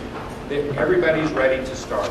How about we just say we're going to try it, right? And can we get traction? I showed the Global Association a new matrix. Maybe you saw it. We are creating a document that is as transparent as you can make it to track the neighborhood plans from concept, which is what they are, through completion. I mean, it is revolutionary. That's what I'm talking about. That's what we're doing right now. Yeah, that's right. And that's what I'm saying, is put it in the forefront of communicating I'm rather going than to just. get cut off by the chairs here. So. You are. Yeah. Well, if we could get a little better definition of who the groups are, then it would make it bigger. Yeah, I'm going to look to you guys actually to tell. I mean, partially. We certainly have. That's a kind of collaborative thing. We'll push out the list we have currently, and then you guys send it back to Erica, and we'll start. If we're missing someone, add them on. Yeah, I mean, it can get really unwieldy. Oh no, I understand. No, I can. Heather, you got any comments? Susan? Oh, sorry. Yeah, Kelly, I guess our expectation on the memorandum of understanding was that it was going to be a little more specific and address some of the things that have come up here, such as training and hiring neighborhood people, access to neighborhood entrepreneurs to the site, those types of. It is not specific just to the National Western Center. It is how you integrate the 6 portfolios for the benefit of the community. I would say those types of things, unemployment and training and entrepreneur access. So it's still a draft. If you have comments, it's still a draft. And I must say too that, Kelly did show us his draft, and we also showed him a draft that we had to integrate into both drafts. So, which I just got yesterday. So what we've done is, we're going to wait and see what he can integrate and what he can't. And I would invite everyone else, if you have comments, to go ahead and get that to him, so then he can put all that together, and then we can look at this whole thing again and see that it makes everyone happy, and it'll work for everybody. Slightly uncomfortable, which means we have. So that's better because you get more reaction that way. All right, I think Right, John. I didn't Quick. respond to your original draft, and I did that on purpose. I didn't respond because I feel that Okay, I'm going to do the first one, and we're going to do this. other points of view have to come out, and I'm simply glad that they are coming out because if there's any real, and I'm sure, I think it's an issue of trust. And there's not anyone in this room today, and I don't know everyone as well as others. You're gonna count But I ballots. trust everyone here. Along with And I think we can move forward with the concept of trusting what our goals are and what we're doing. And there's gonna be some disagreements, but I think there's time we can work that out. And the flexibility, I think, is important because the resilience of the neighborhood is going to be there, whether you see it or not. And the people that work in our neighborhoods from the nonprofits, you know, I think they're doing a great job of whatever they do. And they don't always know that. They don't always get recognized for it. So I think we can bring them together and You've got multiple ballots. on one particular issue, then we can. And go forward with it. Some needs to be changed, and that flexibility to change it. I know. All right. Thank you. We'll do it. Thank you. Okay, let's get started to the membership and interim governance election for the committees. Let me just say, and AE, and I know everybody's, some people have to leave, so we need to get to this. We've had an ongoing discussion as to who's a member of the CAC and who's not, and who they're, some of you have alternates, some of you don't, okay? So understand that from the get-go, that there were some of you, you know, Historic Denver's a good example, Heather, you're another example, that you have alternates to be able to do that. There's a sheet going around. We want you to make sure that you verify all of your information and that you please sign it, give it back to Matt. 2 sheets got started, so we're taping them to marking them to each other. It's really, really important that we do that. The second and most important thing we need to do, we've had people who have expressed interest in being on this committee. We're about ready to be 2 years old, believe it or not, which is sort of amazing. We've also had people who, for whatever reason, have stopped participating or stopped coming to the meetings. And we really need to understand who really is going to be on this committee going forward and what we need to do. I think most of you, the bulk of the committee has been phenomenal in terms of attendance. I know some people have gone in spurts. I know at times when we've had to change meetings, it's conflicted with some of their issues. But I think from our end, particularly as we have gotten more, this committee will become, not by design, but by virtue, by necessity, that we're going to enter a very high-profile area in the next 5 months concerning this campaign. And a lot of people will ask, what about this committee? There's a lot of people who are now just finding out about this committee, which is hard to believe, but it's okay. That happens. It happens all the time. So I want to make sure that we create a process jointly. Remember, Terrence and I are only your co-facilitators. Every time somebody calls us chairman, we correct them. We don't vote on this committee. We facilitate this committee. It's your committee, but we really need to establish a process about what happens when people just no longer come. Why? It could very well be that they no longer live here, they got a different job, they have different commitments. That's fine. We need to ascertain whether the organization still wants to be involved. And then there's other people who are now saying, you know what, we really want to be part of this. We didn't realize this was what was going on. I mean, you know, Vern was added in the second round, I think about 9 months ago, and you were also. And Ann was, which was very legitimate, and you guys have been terrific, and you've been very whatever. I think there's some other people now to do it, but more importantly, we have people who haven't been coming. We have not taken any action on them because we don't have a process. You know, there have been committees where where you didn't show up for 3 times, you're out. Unless you had a designee that came in your stead, and unless you wanted to be whatever, not because we were trying to be mean, but because we think it's important that people come in and participate. So with that, I'm going to shut up, have some discussion on this, and then we've got to move on to the discussion of selection of members for these 4 committees. So, Can't we just decide who the legitimate voters are here today, get the elections done, and talk about those 2 things? later, Yeah. we can. I think everybody who's sitting at this table, you guys are all legitimate Everybody at the table members. are voting members. And all these people are voting members. Is that correct? Yeah, around the corner, Vern. Right. We are not, okay? We do not vote. So Ann, A.E., Mickey, Juan, Drew, John, I want to always call you Marisa. Don't ask me why. So Larry, Ron, Betty, Patricia, Carrie, Armando, Heather, Vern. There is no one else in this that votes. I'm and just that's- in the interest of time trying to propose a priority. Right, I agree with you. So let's do that. But just think about, I mean, let's go back to it at the other end. Okay, Mr., you're in charge because you've been speaker, you've done this, so you get to run the election. Wow, okay. I've been elected and I've elected people, so I guess this makes it my job. So basically what we've decided to do in a conversation among ourselves and based on prior conversations with the CAC is actually to have an actual ballot where you have an opportunity to check off who you want to vote for. And there's also spaces on the ballot for write-in candidates, if you choose to have a write-in candidate. Or a nomination from the floor. It's not a write-in, let's call it a nomination. A nomination for the floor. We'll call it a nomination from the floor. The ballots will be counted by... Erica and Matt. And Matt. Terrence and I will not count them. We Well, want that's a change up from the email that said if somebody didn't win, which is real relevant, it's not going to be nominated. If Right. somebody didn't win the election, they would be nominated for the next. Right, we can do that. Change that. No, we haven't. We're just doing a ballot for the EOC, the first election of the EOC. We're doing each one individually. Each ballot is individual. There's one ballot for EOC, then there's one ballot each for each of the committees. Subcommittees. So, I didn't, you just said. Go ahead. Yeah, I sorry. get it. I get it. Right.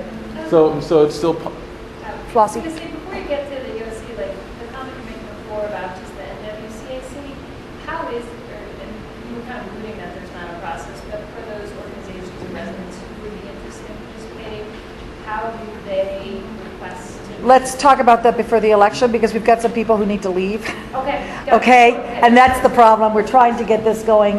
The other thing we need to consider, Mr. Chairman, or co-facilitator, is that if there's only one nominee for a category, do we really have to run a ballot? That's just If only one person runs for one committee, do we need to run a ballot? because we could do it by affirmation if it's just one person. If That's your up to you pleasure. guys. I'm just trying the to nomination? understand from the letter that basically this is going to be also a process where if Right. there were other nominees, Yes, you could nominate them. yes. You can nominate. And I know I'm on a committee that I said I chose not to be on that ballot.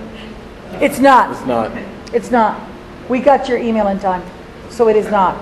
Yes, we made it very clear. I think the only thing that we were very clear on the letter is we felt attendance was mandatory. You had to be here. It's like, yeah, have to be present to win. So I'd like to ask Kelly a question, so you can't run away. Sorry.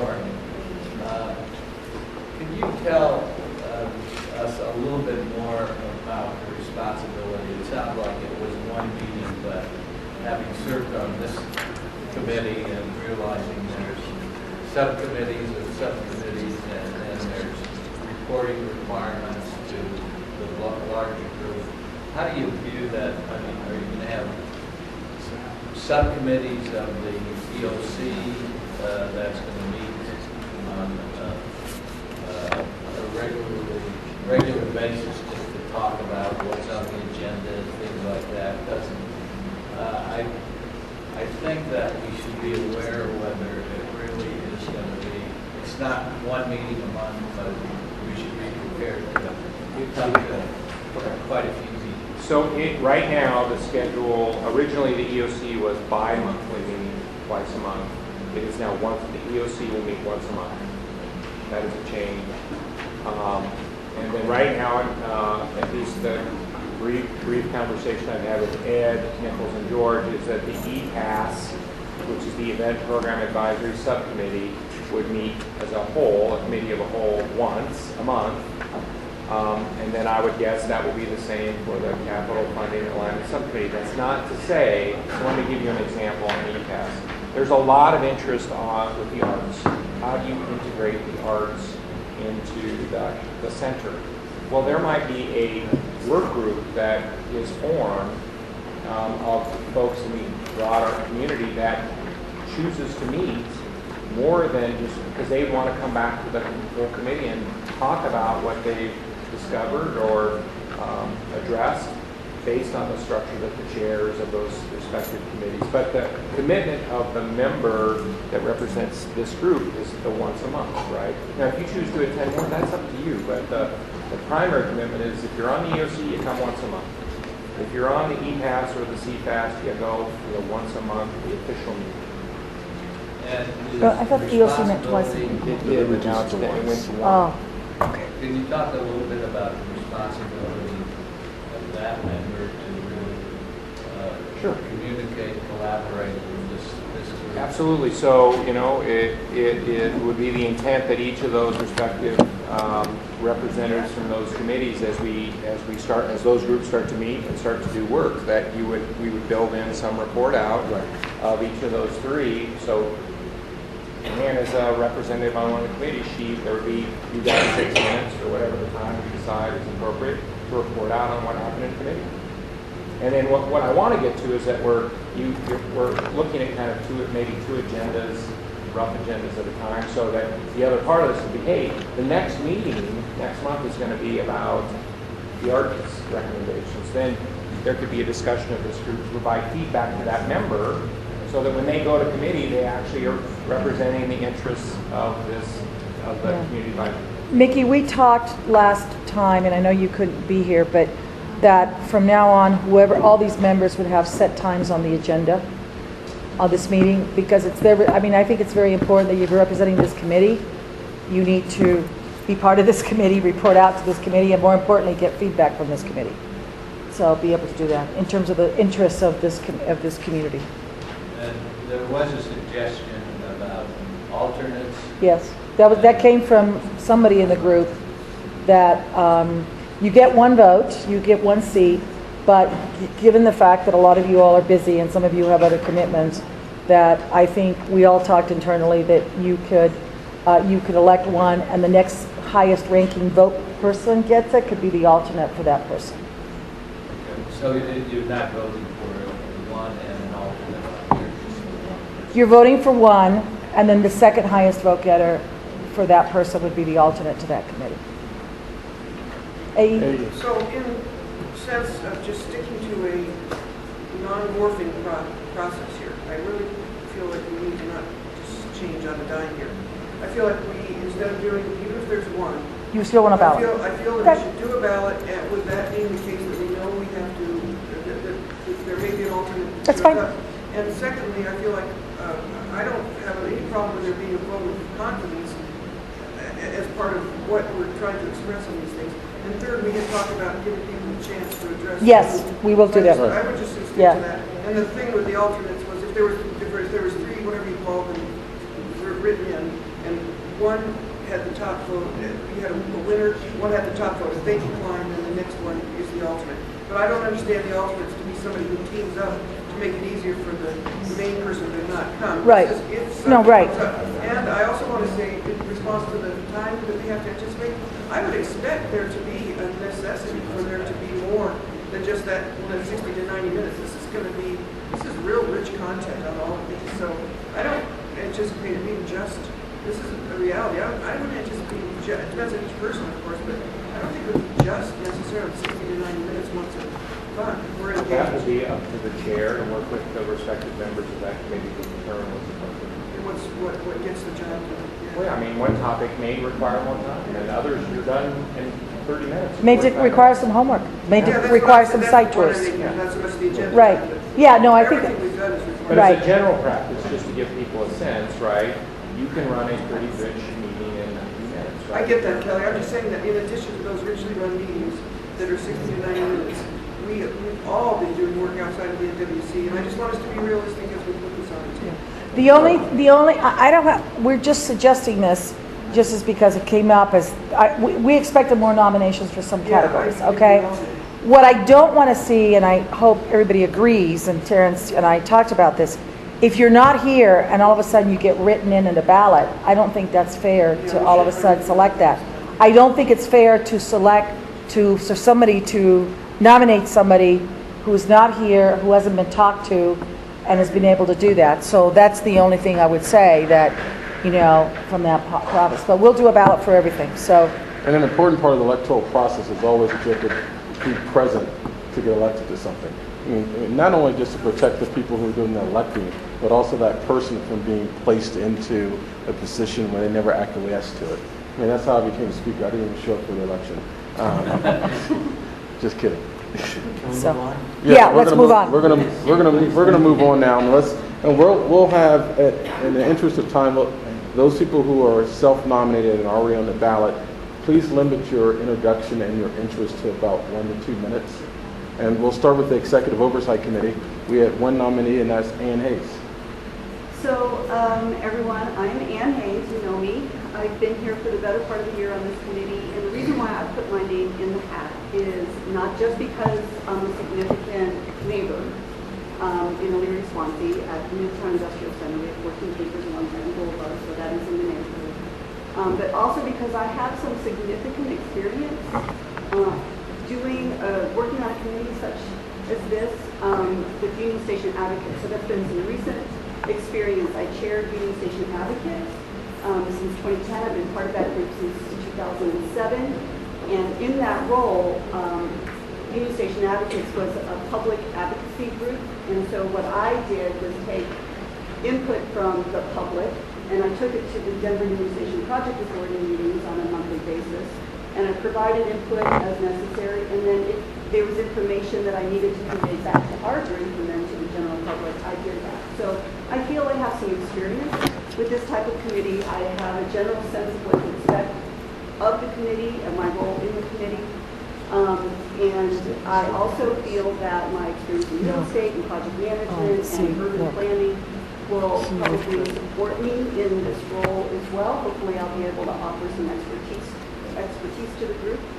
And I feel that I would have a fairly neutral position to come from. I'm not in one of the main neighborhood groups as far as the residents. I'm in more of a business association. But I have sat in this group and I've heard from all of the people in the neighborhood, and so I have a real sensitivity of what people are expecting from this role, and I would certainly honor that. And I would be happy to sit down with anyone at any point in time if they have personal input they want to give to me, to take to the committee, even if they don't want to do it in the group, but personally I'd be happy to do that as well. So I also take the commitment seriously as far as time, and I have the time to commit to it, so that's my Thank you. Is there any? I don't know your response. Can I ask her a question? Only if it's a brief one. Brief question. Like When 3 the day words. comes that you and I disagree, a resident or business difference, how much weight will you give our resident input? I think Don't that I would stutter. always give, I think I would always give more to the resident, because I know that that's the predominant group that this position represents. How much? I'd say 80%. 80? And your Based on the interest, you would hold composition your of this business interest at 20%? Yeah, I mean, based on the composition of this group, right? Don't you think? There's plenty of business interests. We haven't got there yet. There's going to be some Trump this Well, week. I think she's answered the question now. Thank you. I'll go to my role as guess what? council. Yeah. Is there anyone else who would like to nominate themselves for the EOC position? Going once? No, wait, group? Doesn't mean we can't nominate somebody in the future, right? No, you can't. We're setting this for tonight. I mean, remember, the EOC is going to change over time. This is the committee that's now going to start meeting until we get to permanent governance. Right. Julie, did you have something? Or someone? I think that I'm going to throw my hat in the ring to be on the EOC. I talked to a few people, and it's not the funnest one. I think the programming is one. Hey, I'm going to make it fun. Except for the Come on. But I think in talking to a few people, I think it really is important that the residents be represented, looking at the composition of this committee. And I think that the residents, although we've been at the table, been offered a seat at the table, I think we have to continue to go on to advocate for residents, because I think they still really are perhaps we have the least clout among all of the other powers that be. I think that we do need an advocate on this committee for the residents. And I realize that it's, that there's, the main concern is about the governance, it sounds like, that's the interim governance period of governance. You say that it's about reducing what was it,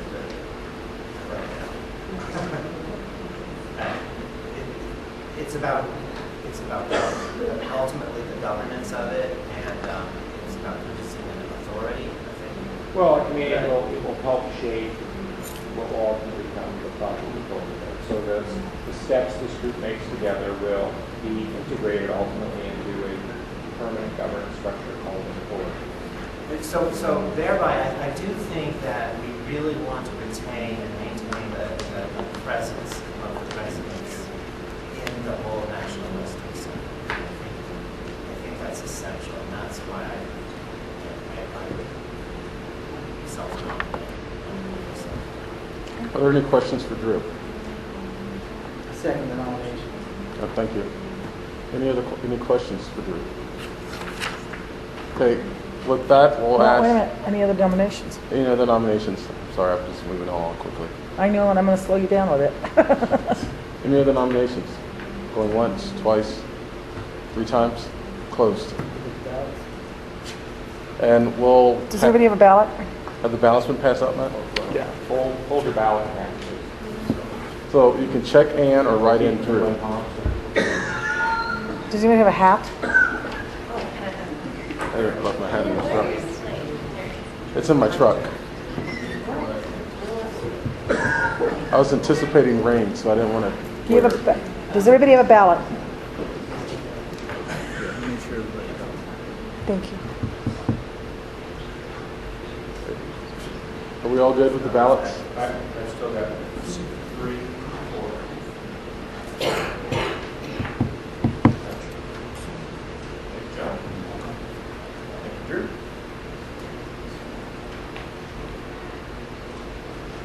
Okay, do we have everybody's? Okay, while they're all counting no's, we'll move on to the Event Programming Advisory Subcommittee. Well, wait a minute, I thought we were going to, let's just make sure I understand this. I thought we were going to wait until the results were, because if somebody decided that they did not make it to this, they would. We could wait, yeah. Okay. I was just trying to be efficient. I understand you are. Go, count. We'll just wait here. Do you need a legal pad? You've got your legal pad. Yeah, sorry. I was having to bring my karaoke machine. It's sitting right there in the corner.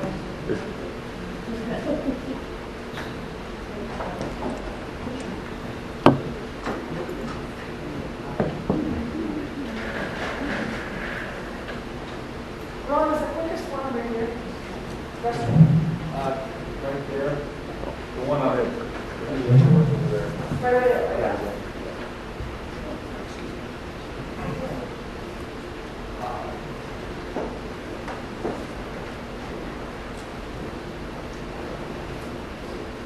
We need some music.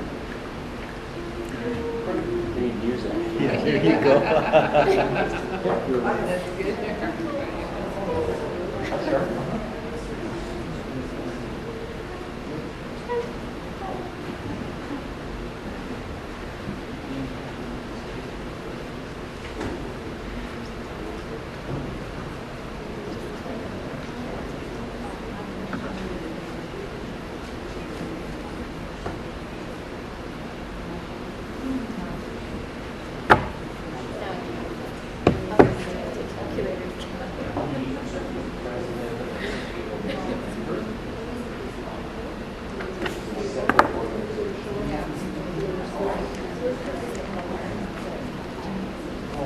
They run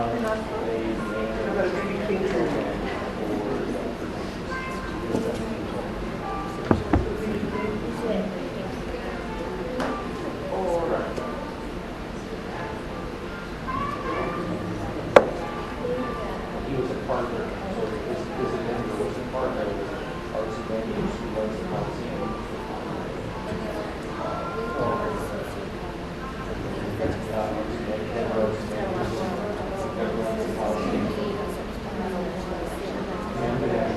Partner on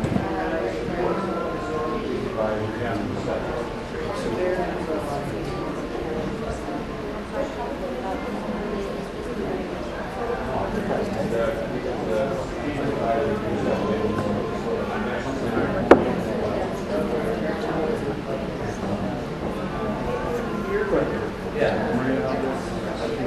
I'll wait for her to come back to that.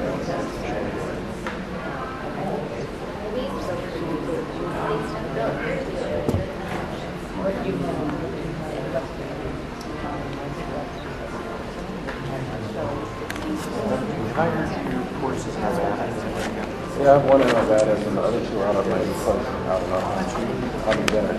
So the one in Nevada will meet on Monday or Tuesday. We meet with my wife and I first supposed to come home and go in Elizabeth. Okay. The land. Okay. And so it's pretty close to the city. I'm like Brad Buchanan and I are basically he's one exit down from Strasbourg. Sorry, Strasbourg. I had to go to the restroom. Okay, so we have our results now. I don't know who has them, but we have. Excuse me, may I have the envelope, please? We have them. You bet. Yeah, and the Oscar goes to. And these have been. Okay. And our EOC representative will be Drew. With? 8 votes. Right. To Ann's 5 votes. Congratulations, Drew. Now, do you accept being the alternate? Sure. And Drew, that's okay with you? Sure. Okay. Yeah. Got that done. So we have our EOC team. Go team. Go team. Next on our election Event docket is the Event Programming Advisory Subcommittee, or EPAS. We have AE and Patricia Carmody, who both self-nominated. So we'll start with AE since she's at the top of the list, at least on my sheet here, to give a brief 1 to 2 minutes. And don't feel the need to take a whole 2 minutes, really. Well, I have a dilemma because I feel that with Patricia and myself, we have 2 good people here. And with a contrast in what we would bring to the ELC, I decided to go ahead and lay myself out along with Patricia and let you guys figure out what you'd like best. Because that's part of what we need to do is define what these committees do. The reason I wanted to be on the program committee is I really feel we're ready to move to implement some really magnificent things with the educational arts, urban farming, the actual content of programs that can actually start to knit our neighborhoods together more right now by bringing in actual, you can call them pilots, you can call them demonstrations. We can actually start this now. We've got the master plan.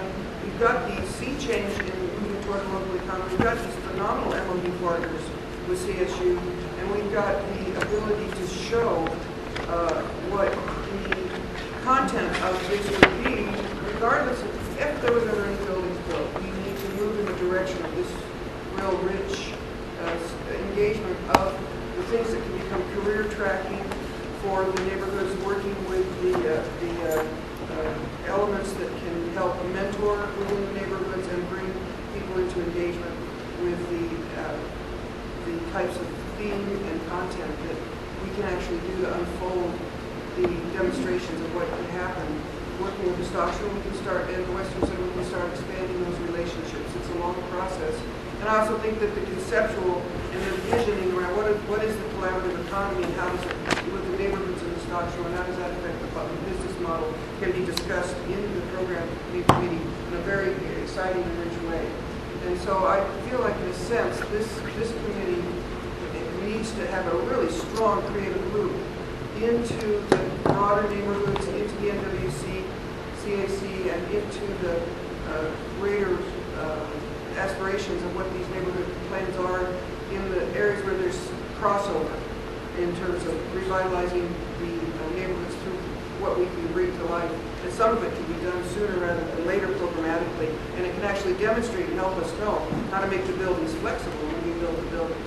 So out of my lifetime working throughout different types of education, and from the University of Walls to the more formal education, being the person who struggles with education and with the placement in a vital economy and how you find a purpose and work with the whole community. I think this project would be something that, as a neighborhood person and as an artist myself, and I'm sorry you guys haven't seen my work and you know what I'm saying, think there's I think that's a real, I think there's a lot I can contribute in terms of a broad scope of engagement and moving back and helping implement things. Well, thank you, AE. Are there any questions for AE? Seeing none, we'll turn to Patricia for her brief 1 to 2 minute statement. I agree with AE. Can you hear me? I can't speak real loud, but can you hear me? I can hear you. Yes. I agree with AE. There's 2 qualified people, and I leave it up to the committee. I've worked in this neighborhood on special events, educational programs, for 7 years with several of the MOU partners. We work directly with the CSU, we work with the city and county of Denver, Parks and Rec, and but I have a lifetime career in that experience. But I leave it up to the committee to go the way they think is best for the community in this project. Thank you. Are there any questions for Patricia? Seeing none, I well, sort of have a question of both of you. okay, go ahead, Joe. Just, I think what they're looking for is really innovative and creative new ways to, this is something that's never been tried before. It's very unique and it has enormous potential. So, both of you have like a really interesting work background that is, it needs to be about history, science, art, in the most general sense. So, do you feel that you bring, both of you, bring, creativity and innovation into what this could be, the National Western Center could be? Absolutely. Yeah, that's a very good and important question, and unequivocally, yes, with the advancement of the relationship between human nature itself is very scientific and artistic, and finding our place in the workforce development has to do with being able to draw that out of ourselves. For us to have a project like this coming to the end of this, it needs all of those things to work together. And yes, the innovation is huge. There's so many things that can be done, whether it's learning models or projects or collaborative economies. I think it's going to be a very rich thing. I think there's a lot of ideas to draw out of everyone's creativity, and that's part of what this is, for us to draw it out of one another. So yeah, I think that's an excellent question. Any other questions? Seeing none, we'll move on to nominations from the floor. Are there any? Going once, twice, 3 times. The nominations are closed. And we're moving to the ballots. Everybody's got ballots? Does everyone have a ballot?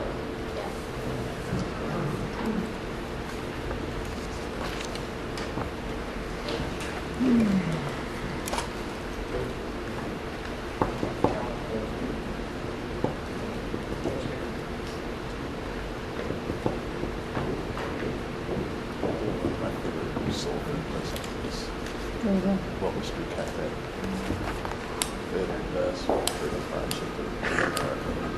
At least across the street from the Oak Creek Chicken. I get to go home and listen to how the water carpet recovery is going. My sister and I have been. It's still doing. I got somebody to show up and put fans in and start pulling out carpet. It's the underlayment messed up as well. It's the There's no, yeah, I think it's. Okay. My 84-year-old mother started getting flooded yesterday from the, so I'm getting updates on how the air drying is going. Where does she live? She lives in Lowry, she lives in a condo up there, but every single one of the condos on the top floor, water started threshing too because there was so much hail and stopped up, so all the electrical sockets, the water started going through electrical sockets. I know they closed it. I heard it was through electrical sockets. I heard it was all the same thing. The hail plugged everything up. That's what's happened at my mom's condo building. And then Park Hill has floating cars, at least they did yesterday. Well, this will be interesting. Oh, wow. I don't know how we deal with this. I think we announce it, let both of them decide who's who, or we can flip a coin. Okay, yeah, they do that in small towns frequently. We have a tie, 7-7. So we have alternate and a, John? Can I make a suggestion? Sure. Would either one of those choose to be the alternate? I'll be the alternate. Okay, Patricia has volunteered to be the alternate. Is that A? an A or you? I will gratefully accept with looking forward to a strong partnership with Patricia in this effort. And I think we're a good combination. Great. Congratulations. Thank you. I wish I had all of you when I was in office because it made my life so much easier. Okay. Next is the Capital Funding Alignment Subcommittee. We have one nominee presently, and that's Armando. Armando, would you like to say a word? Sure, love to. Limited to 1 to 2 minutes, of course. Gracias, bienvenidos. Buen plan español, nada más de tacos. All I want to say is that I've been part of this community since I was we got a strong academic background, finance, accounting, economics, real estate, I'm licensed in that, both commercial and residential. I've worked in education, and I did my football team at CSU several times already. I went to the University of Colorado Boulder. Given the current state where the National Western Stock Show is going, the global economy, and where we are today, where we're headed, I believe that I have the foresight and vision to be able to take it there. I did have a taste of some international flavor. I did work with the USK team on a consulting basis over in Park City, Utah. So I do understand that aspect of the international flair. All I can say is that best foot forward, make sure that all sides of not only the state of Colorado, but our community and the U.S. will be well represented. A good example of what's currently happening right now is CDOT. I work at CDOT. Three out of the 5 vendors that are at the finalists are international companies. And I see the capital funding alignment being able to draw on some of those resources to help boost the local efforts here, and not only locally but regionally, but bring some of that international flair to help take this project to the next level. That's what I'm going to do. Any questions for Armando? One question. In terms of this committee, your attendance here has been a little bit spotty, and just want a commitment that if you go forward, you come in more often. Yeah, and that's well put. I mean, I do have a family, a 4-year-old and a 5-year-old, so this topic is especially sensitive to me because obviously I'm not going to be here forever. I'll leave something for them, for the next generation to come forward, and I will be making a commitment to attend these meetings more on a regular basis. Will I be here all the time? It's hard for me to say, but I will put my best foot forward. Yeah, AE. Yeah, do you feel excited about bringing information back from this particular committee to help the NWCAC in general understand this arena, the financial arena, so that, because so much is happening in many areas. This is a very important sort of expertise, the alignment of, do you feel like you would commit yourself to creating that loop back to the... Well, there's a plethora of information that's being dispensed, especially from this group, and I think this group, or the chair, should be able to explore other options, not only at the state and local level, at the federal level, but internationally, and be able to bring that information here and share it, and be able to build on that some spirit, of course, so we can move forward. And hopefully that provides some enthusiasm, because obviously without the funding, it's really difficult to achieve the objective or goal without having financial resources to move forward. Any other questions? Oh. Seeing no other questions, are there any nominations from the floor, self or otherwise? Did you nominate Mickey? Yeah. Oh, Mickey's been nominated.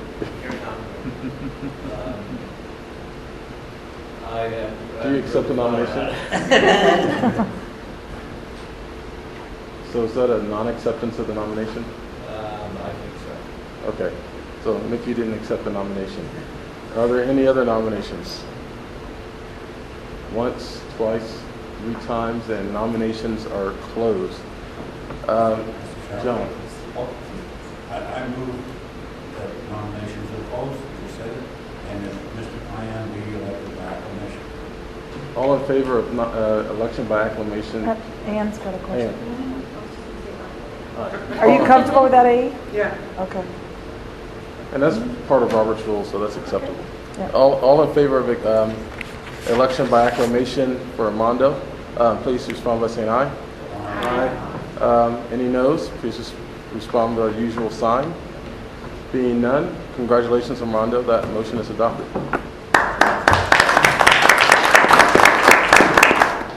Final one.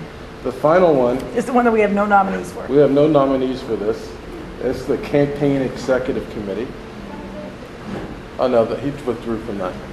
Mickey withdrew for that. That's The one. it. That's why he was worried that his name was on the ballot. His name is not on the ballot. And the Campaign Executive Committee, maybe I should let Maria explain this better, but you get to hang out with me and Maria and about 8 other people on a monthly basis. No, twice a week. Oh, Twice a sorry, month. twice a Twice a month. month. Twice a month. So, I'd like to nominate John Xavier to the campaign committee. John, do you accept? Thank you. Yes, I accept that. I will. I'll make you sandwiches, John. If John is accepted, are there any other nominations from the floor? Going once, twice, 3 times. can he speak? No, I'm going to have him speak after I get all the Okay, nominations in. Carrie. Is Ann interested, since you're now the alternate on the EOC? Do you have any interest in being on the campaign? Well, I hadn't considered because I didn't think I could do 2 slots. Yeah, I don't think we would. Alternate and yes, Be hard. That would be hard. that would be fine. Okay. Thank you. Any other nominations? Seeing none, nominations are closed. John, would you like to say a word on your behalf? And then in 2 minutes. Oh, yes, I would like to say a couple of words and maybe go on in 2 minutes or warn you ahead of time. This is probably in my lifetime, and I've been involved in a couple of elections in the past. I think this is probably the most important one that I'll be involved in. And I just want to ask you now to be patient with me, but to be also cooperative, because I will be calling on each and every one of you. Pay attention, Larry. I want to make sure that everybody, and I know all of you do, take what we're doing very seriously, but I want to add emphasis to that. This is not only important to the business here, the future of these neighborhoods is at stake. And Ann, I will be calling on you, even though you're reluctant to take on another task, but I think it's crucial and important. It's a turning point, not only for this business endeavor, but for all the neighborhoods, not just Global Elyria and Swansea, but the other neighborhoods around and the rest of the city and the state of Colorado. So I look forward to doing this, and I'll be calling on all of you, one point or the other, in the near future. Thank you.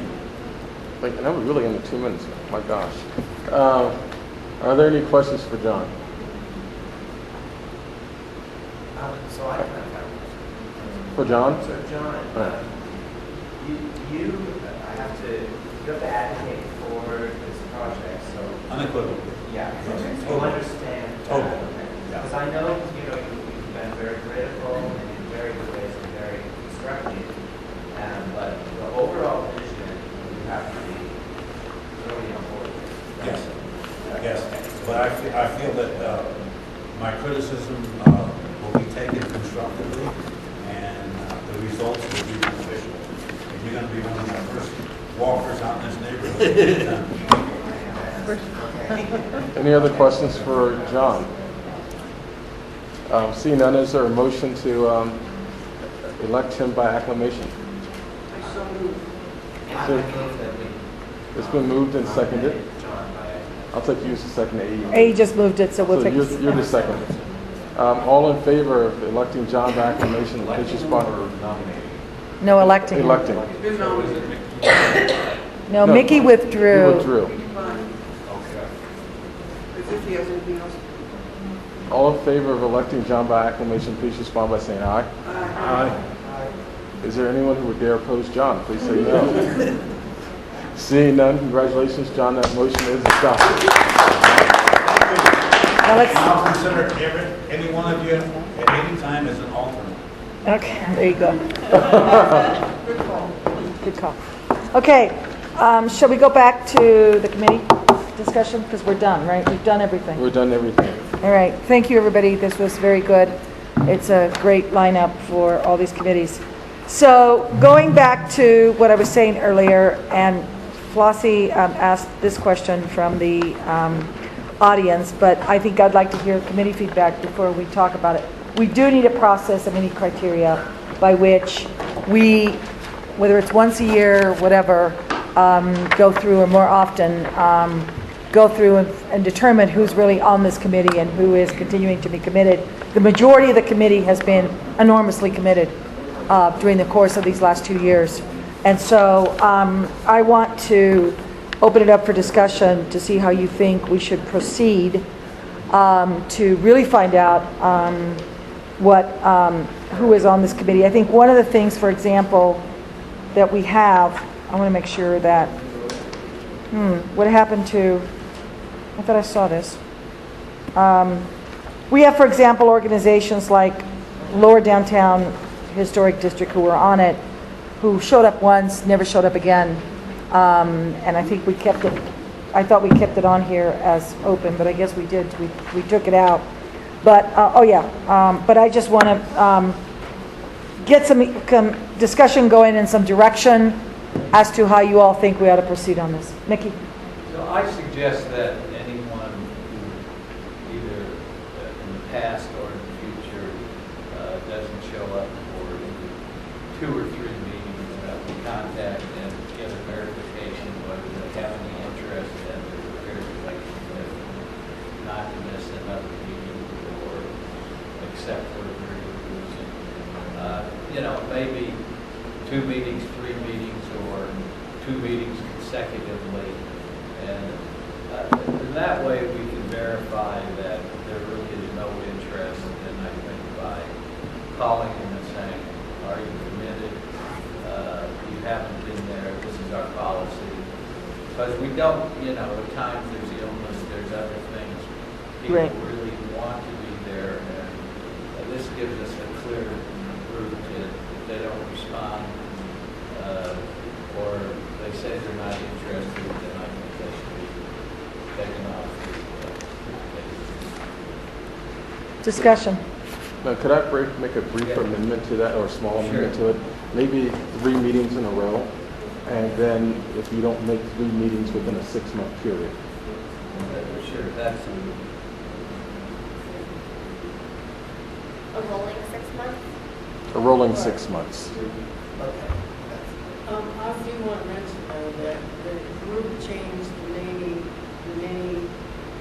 meeting times for 2 meetings, 2 consecutive meetings. We did. February and March were changed because of conflicts. Right. And we can work that into. And I think we can work that into the issue, because I know you've got conflicts on certain days on all that. I think we're cognizant of that there are some meetings that we're going to lose some people on it. But I think it's when the meetings, it's not our own creative conflict, that we deviate from the last Thursday of the month. And so basically it's our regular schedule. Well, it's floated around, but it's it was originally started out the 4th Thursday, and then we got some conflicts, and it's now gone into the last Thursday of the month. Betty? I'm kind of late on this because all our nominations are over, but I had called Roger and gave him kind of an alternate application on my part. But the main thing, and I just wanted to say, I tell everybody about it, the main thing I was thinking of was the neighborhood. Everybody says that the neighborhoods are not they're not helping the neighborhood enough. And my main idea was to take especially the children from the rec centers and teach them to be history buffs, and teach them to be tour guides, and teach them to be able to take the tours with the bicycles and all. That was kind of my main objective of the whole thing for the event. But I thought we needed to involve them. You know, I want to welcome you aboard as the first conceptual donation to the programming committee. I think what you just described can be written up as a potential project and maybe forms of partnerships and we can pursue that. I think that's excellent. That's great. Great idea, Ben. Right. I have, on the absentees, one that there is a small group of listed people that haven't gone for months, and I'm in a real dilemma because some of those people, if you guys remember, there was a period when, I think when Vern and Ann and I always want to call them Maxine, came on, we made a concerted effort to talk to people to get them interested, and they're still not showing up. So I feel in a real dilemma around going back and saying, okay, we'll give you, another. So I'm not quite sure what to do about that. And Well, I think, so there are 5, I don't want to necessarily call people out, but I think I have to go through that. There are 5 people who I think have, Tony Curcio hasn't been here. I don't think he's been here in 2015. Family Environmental, okay. Steve Moss, I don't think has been here since last fall. Tangier Barnes, is my understanding, was religious about coming, but got a new job. She moved out. Yeah, she moved out of Coltville, and I actually had been in touch with her. I thought she was fantastic. Right. I really hope to be on this committee. She's kind of like, well, I got so much going on. Right, and we never heard from her, and she was a very, very good contributor, okay? well, she was formerly a Groundwork Denver representative too, and I think that's a layer we need not to forget. Right. When somebody comes in affiliation with an organization, and bless Tangier, and she got a promotion, and things changed, but that's when an organization is obligated to continue with their involvement if they want. So that's part of what we have to talk about. Right. Tracy, who came religiously for a while and then didn't, and then I know he's doing the Arts District in Aurora. I think he still lives in Rhino. My concern is I think Rhino Arts is a really important entity to be present at this table. Huh? Okay. I didn't hear what you said, sorry. I said I can represent Rhino Art. Yeah. And I can represent the JID. I'm on the board of the JID. Okay. What's the JID? The General Improvement District. The 2 new structures. And then Kobe from Grow House. I don't want to have. Yeah, Kobe, bless his heart, and like I say, we're all God's children. I truly did sit with Kobe and talk to him for a half hour, 45 minutes, and really asked for commitment. And I feel, especially because I don't know what to do because I don't want to say carry, but this is, they're in the arena of part of what we're going to be doing a lot of modeling of and that kind of thing. But on the other hand, I don't feel the commitment to the broader vision of the National Western. So here, let me throw something out, okay? Yeah, right. Let me throw something out and let me see whether this makes sense. I think on behalf of Terrence and myself as co-facilitators, because I don't want to put anybody in a difficult situation of having to call anybody up and say, you're no longer in this committee or whatever, and I'm not going to necessarily say that. I think we need to, in writing, not by phone call, at least reach out to at least these 5 people and individuals. And, I think a question has to be that if the organization, Focus Points is an important entity here, Grow House, right? Groundwork Denver, I presume I see they're still working here. If they want, and if it's not Tangiers, who else do we find that, do they still want to be involved? Do they want to have a commitment? Tony was not representing a organization, he was representing a business that I think has a footprint here, but we really need to understand, and I think we need to do it in writing, not by phone call, because I don't think we need to have anybody misunderstand. But I think we ought to be pretty direct, that we can go back and check how many times, when was the last time somebody was here in one of these groups, and say, you haven't been here since X. We really need to understand the intentions, no foul, no harm. If they don't want to be part of this, fine, just tell us, okay, to be able to do this. But I don't want to keep representing that somebody is involved in this organization who hasn't been here in 9 months, Or more importantly, what I worry the most about, who's part of this group but then shows up someplace else and says that they don't agree with anything we're doing, but they're still part of the group. I don't think that's fair to all of you guys who have worked really hard, and I think that's something we have to guard against and be able to. So in that, Tim, what do people think about issuing a letter saying that, you know, you have had a place, it seems to have, your interest seems to have lapsed. We need to get clear, this is our new policy. We'd like to offer you an opportunity once on the next agenda to tell us if you'd like to continue and to tell us why you don't want to. And if I want to put stuff on the table, there is stuff going on out there, and there's stuff being posted on some of the web pages of some of the groups that is not accurate. And it's partly because they've taken themselves out of the loop. So in the interest of the campaign and all this, maybe we just say, just have the courtesy and say why, because I think there are some misunderstandings. Okay. Well, I would say that I think it needs to be a little more matter of fact. This is a part of your procedure. Okay, if I don't hear from you with a certain period of time, then therefore it would indicate that you are no longer going to be involved, and this will save a place for someone else that can be more productive. And just keep it just straightforward. You don't have to sugarcoat it. I mean, it's just be straightforward. Just be with direct. it. Yeah. You know, you don't have to be nasty, but just Right, be no, right. absolutely not. Yeah. This is not the detention principle or anything like that, right? So you've Right. got Vern's phrase on tape, which I think is a very good Yeah. paragraph. So we will do that. We will take on that responsibility. And then the question is, there are other people who have expressed interest to potentially be on this committee. How do you want to deal with that?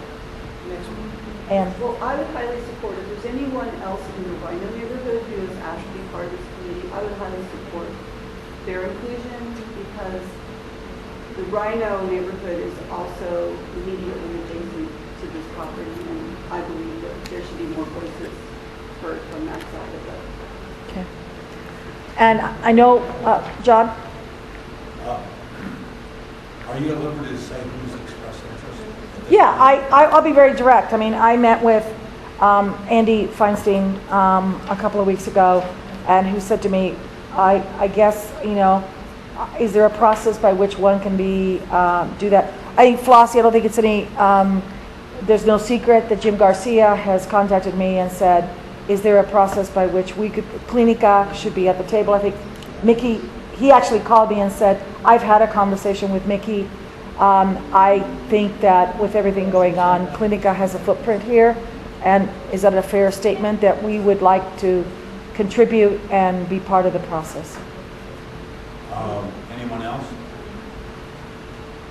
Not to my, I know that, you know, Live Well a while ago wanted to do this. I don't know if you all know, Judy Montero announced this from the dais, but Nola Nigel has gone to work for Live Well in this area. I don't know, I presume she's housed at Focus Points.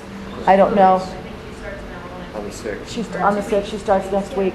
6th. So, but we've never heard from them again on that aspect, because I know they were going through a lot of changes. I don't, to my knowledge, those are the two that have had conversations. Well, I would say this committee should be, whenever it's able to, all-inclusive. And whoever expressed an interest in being here, I think it's all well and good. But I also feel that they should certainly let us know what their self-interest is. And if they want to come on the bandwagon now. Right. But I do want, I hear what you're saying, but I do think we ought to have a process. I don't think just because anybody, so. Because I think there'll be more residents on this committee. Right. Yeah. So I think what we need to do is, I think first and foremost, the task at hand is for these five people who have not been around, for Terrence and I to contact them, determine their status, and report back to you, okay? And then I think at the next meeting, I want you guys to think about a process. I don't hear you saying that you're against adding anybody to this committee, but I just think we need to have a process. I don't think it's anybody who just shows up and says, no, I mean, not to say, I'm not referring to that, Flossie, I'm just saying that be able to do that, because I do think we need to have a process, and they need to have, I think they ought to give a reason as to why they want to be on the committee and what their interest is. Maria? Yeah. The other thing too is that they have a commitment to the National Western Center plan and have read it. Right. Yeah. We'll have a test. And if they're willing to get out and get votes for it. Yeah. Exactly. So, I'm, as people know, have been an advocate for a much more sort of a cleaner process on this for the entire duration. What I would ask with this is maybe we take the opportunity of having at least one meeting where the newly established committees report back, and we talk about what the needs are. Next stage of the National Western Center Advisory Committee as part. So we're clear what our focus is in action with our new interim infrastructure, and then we have more of a framework for evaluating what people are, what folks are offering. But I agree, it has to be really justified, because when we formed this, everyone that was here, even though they selected everybody, had to really, but I don't want it to be political. Right. So I hear you. in-house.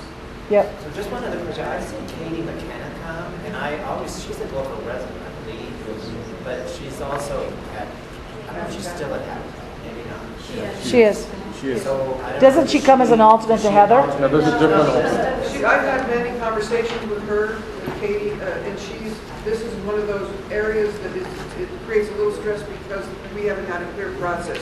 So that's part of the Habitat needs to determine whether or not she's an alternate. But she's not listed as an No, she's not. She's not. It was a real gray area, and Katie's great, and she contributes immensely. But I think this is a case where we're taking a really good person like Katie and putting her in some stressful considerations because we haven't cleared up the process. You know, she either has to be brought on just like we brought Vern and Ann. So she doesn't feel like she's totally a member. Well, there's never been any mechanism for her to become a member, and Right. the Habitat needs to kind of clean that up. But I just hate to see her, you know, so we can't, if we're as Quite frankly, residents. she could be a representative representing Groveville. Well, Doesn't well, necessarily yes, have to be- well, right, we know that. But Kelly, what's happening is we have to have, we can't have a double standard even for residents. We have to clear up this process and not let sort of they lead on to it. And Katie's made immense contributions, and you know, it would be great to formalize it and say, hey, whether a resident or a Habitat, it's just cleaning up the process. Okay. All right. Just a question as well. I mean, if there's other neighborhood representatives that want to get more involved in this, do you feel like we need some sort of guidance in terms of making sure that there's a balance between the representatives from the neighborhoods so that, or does it not matter?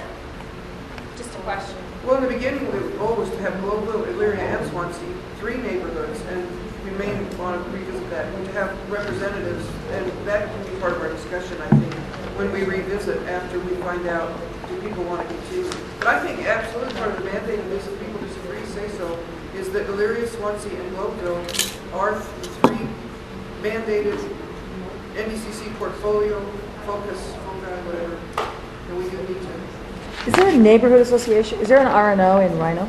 Yes. There's a business improvement. I know, but that's a business improvement. Is there an RNO in Rhino? Yes, it is. Okay. And is there a reason why Rhino wasn't included in the first place? I think this was 2 years ago, and I think Tracy Mickey, and I were both from Rhino. Tracy and Mickey were Rhino. Right, but not officially, And like it's not listed as your Rhino. Right. It just evolved, and this was before the GID and the BID and all this other stuff. So one issue Exactly. is, you know, if we keep adding, you know, there's a collective history here, and I think we need to respect that. If we I agree. keep bringing in new people and we start changing the parameters, it really becomes difficult. And I think we need to understand, you know, my approach would be that people should apply, they should send in a kind of a resume, and it can be reviewed and invited here if we want. And we ought to come up with a few specific questions in terms of who they represent, what they know about the history, and from that point on, we can make a decision. But to keep adding people because they're interested is... I agree. Well, That's why I think we have a process. I do have a comment on that, though, is that we're entering into a new phase with this, and I think that we do need to build support. And so from the point of view of bringing people on that can help build that support in their neighborhoods, I think that's important. Well, I think if they, you know, it's one of the questions on the questionnaire, how do you support what we're doing? I mean, it's I don't know if we concluded this discussion. No, keep going. Is it a different topic? So there's one other thing. No, that's my proposal, so we don't continue on, is I agree. come up with a questionnaire and people fill it Right. out, and then we Makes sense. That makes sense. So first, just to make sure to clarify, our first step though is Terrence and I will send in writing a letter to these 5 entities / people who have not been coming and clarify, as Vern said, very matter of factly. For response. With a deadline for response, that's correct. And I would request that when people ask if they could be interested, you say at the point that we are going to open it up, we'll give you a date. And I don't want to, I'd like to have it tight because there's going to be an opportunity with, now that Kelly's described the broader potential of engagement with these committees, there's some opportunity for people to really go to work in some of these other arenas too. So I just wouldn't, let's not make it a fuzzy line. Let's just say at the certain, because if we're going to do this, I would be happy to do a call for neighbors that, I think we should, but I'm with Mickey too. I don't want to overdo this. And the Right. committee can't get so big to be unwieldy. Right. I mean, we have to keep that in mind. We don't want the Union Station Citizens Advisory Committee, which is 96. So, Just another question, like Liliana Flores Amaro, I was happy to see her on this, but I haven't seen her Yeah, for a she's while. So Right. like I said, that she's a resident and responsible. and she's also on the board of Grow House, I think. But she's on the board. So, I mean, I kind of feel like that might be good if she wanted to represent Grow House or something. You can't make her come. But Correct. I mean, like, I don't know, maybe she should be contacted though, because I haven't seen her for a while. So they're all going to be contacted. I've talked to Liliana twice in the last year, trying to encourage her. And this is a call people have to make. We have to. So it's just We've got Right. a process, yeah. We'll go through and get everybody, where everybody was the last minute for everybody, so. All right, anything else? Yeah. One last thing, has everyone gotten the opportunity to look at their contact information and make sure that it's all correct? It's an initial. And initial it, please, so we know. One If you last haven't thing, gotten the chance to Kelly, do one of these, I'm going to pass them Kelly, around can one more time. Maybe give us a little more information. Yeah, You know, I think most people chose not to be a member of the kind of final committees, whatever they are. But can we have a little bit of a pre-agenda so that we can have some input? I know we get input afterwards, so you go to your meeting, but for instance, when we come into the point of what's exactly is the plan that's agreed upon, or how we're setting up the architectural thing. We won't get that. This group probably won't get into that. Okay. That'll be handed off to the authority. I mean, there's some early deliverables that are critical path, land acquisition, maybe an initial civil package, rail consolidation, some of those there will be the one that we probably will get to this year that will fall under the EOC would be the public realm study. That would be the one that kind of starts to kick off some of the architectural related conversations. So can we get kind of a general thing? You just mentioned a few things that maybe we can get to Drew and take. Yeah, absolutely. So that it's not kind of after. No, absolutely. Great. The big schedule will actually lay out milestones at the bottom. So you'll see, to the extent we're issuing an RFP on public realm, that you would see where that falls on by month, where it will go, so that we would have an opportunity to come back and ask questions or have a target. So yes. If people that are in Elyria and Swansea want to designate which they're in Elyria and Swansea, myself, I kind of wish that we had Elyria and Swansea, so we knew that we were getting both people from Elyria and Swansea. We just have it designated as a statistical. So if you want to, you guys. All right, anything else for tonight, guys? Thank you, I know it was long, I appreciate it. Thank you. Officially don't have energy to pack tonight. I'll do it tomorrow. I don't envy you. You couldn't You're help picking up, no, yeah, I got my hands full. Yeah, I'll be. And it's not happening. But I'm excited about what's going on, and I'm really committed to the neighborhood. Yeah, thank you. Yeah, I know. Let's just pass this around. That's right. So just sign tough session about it.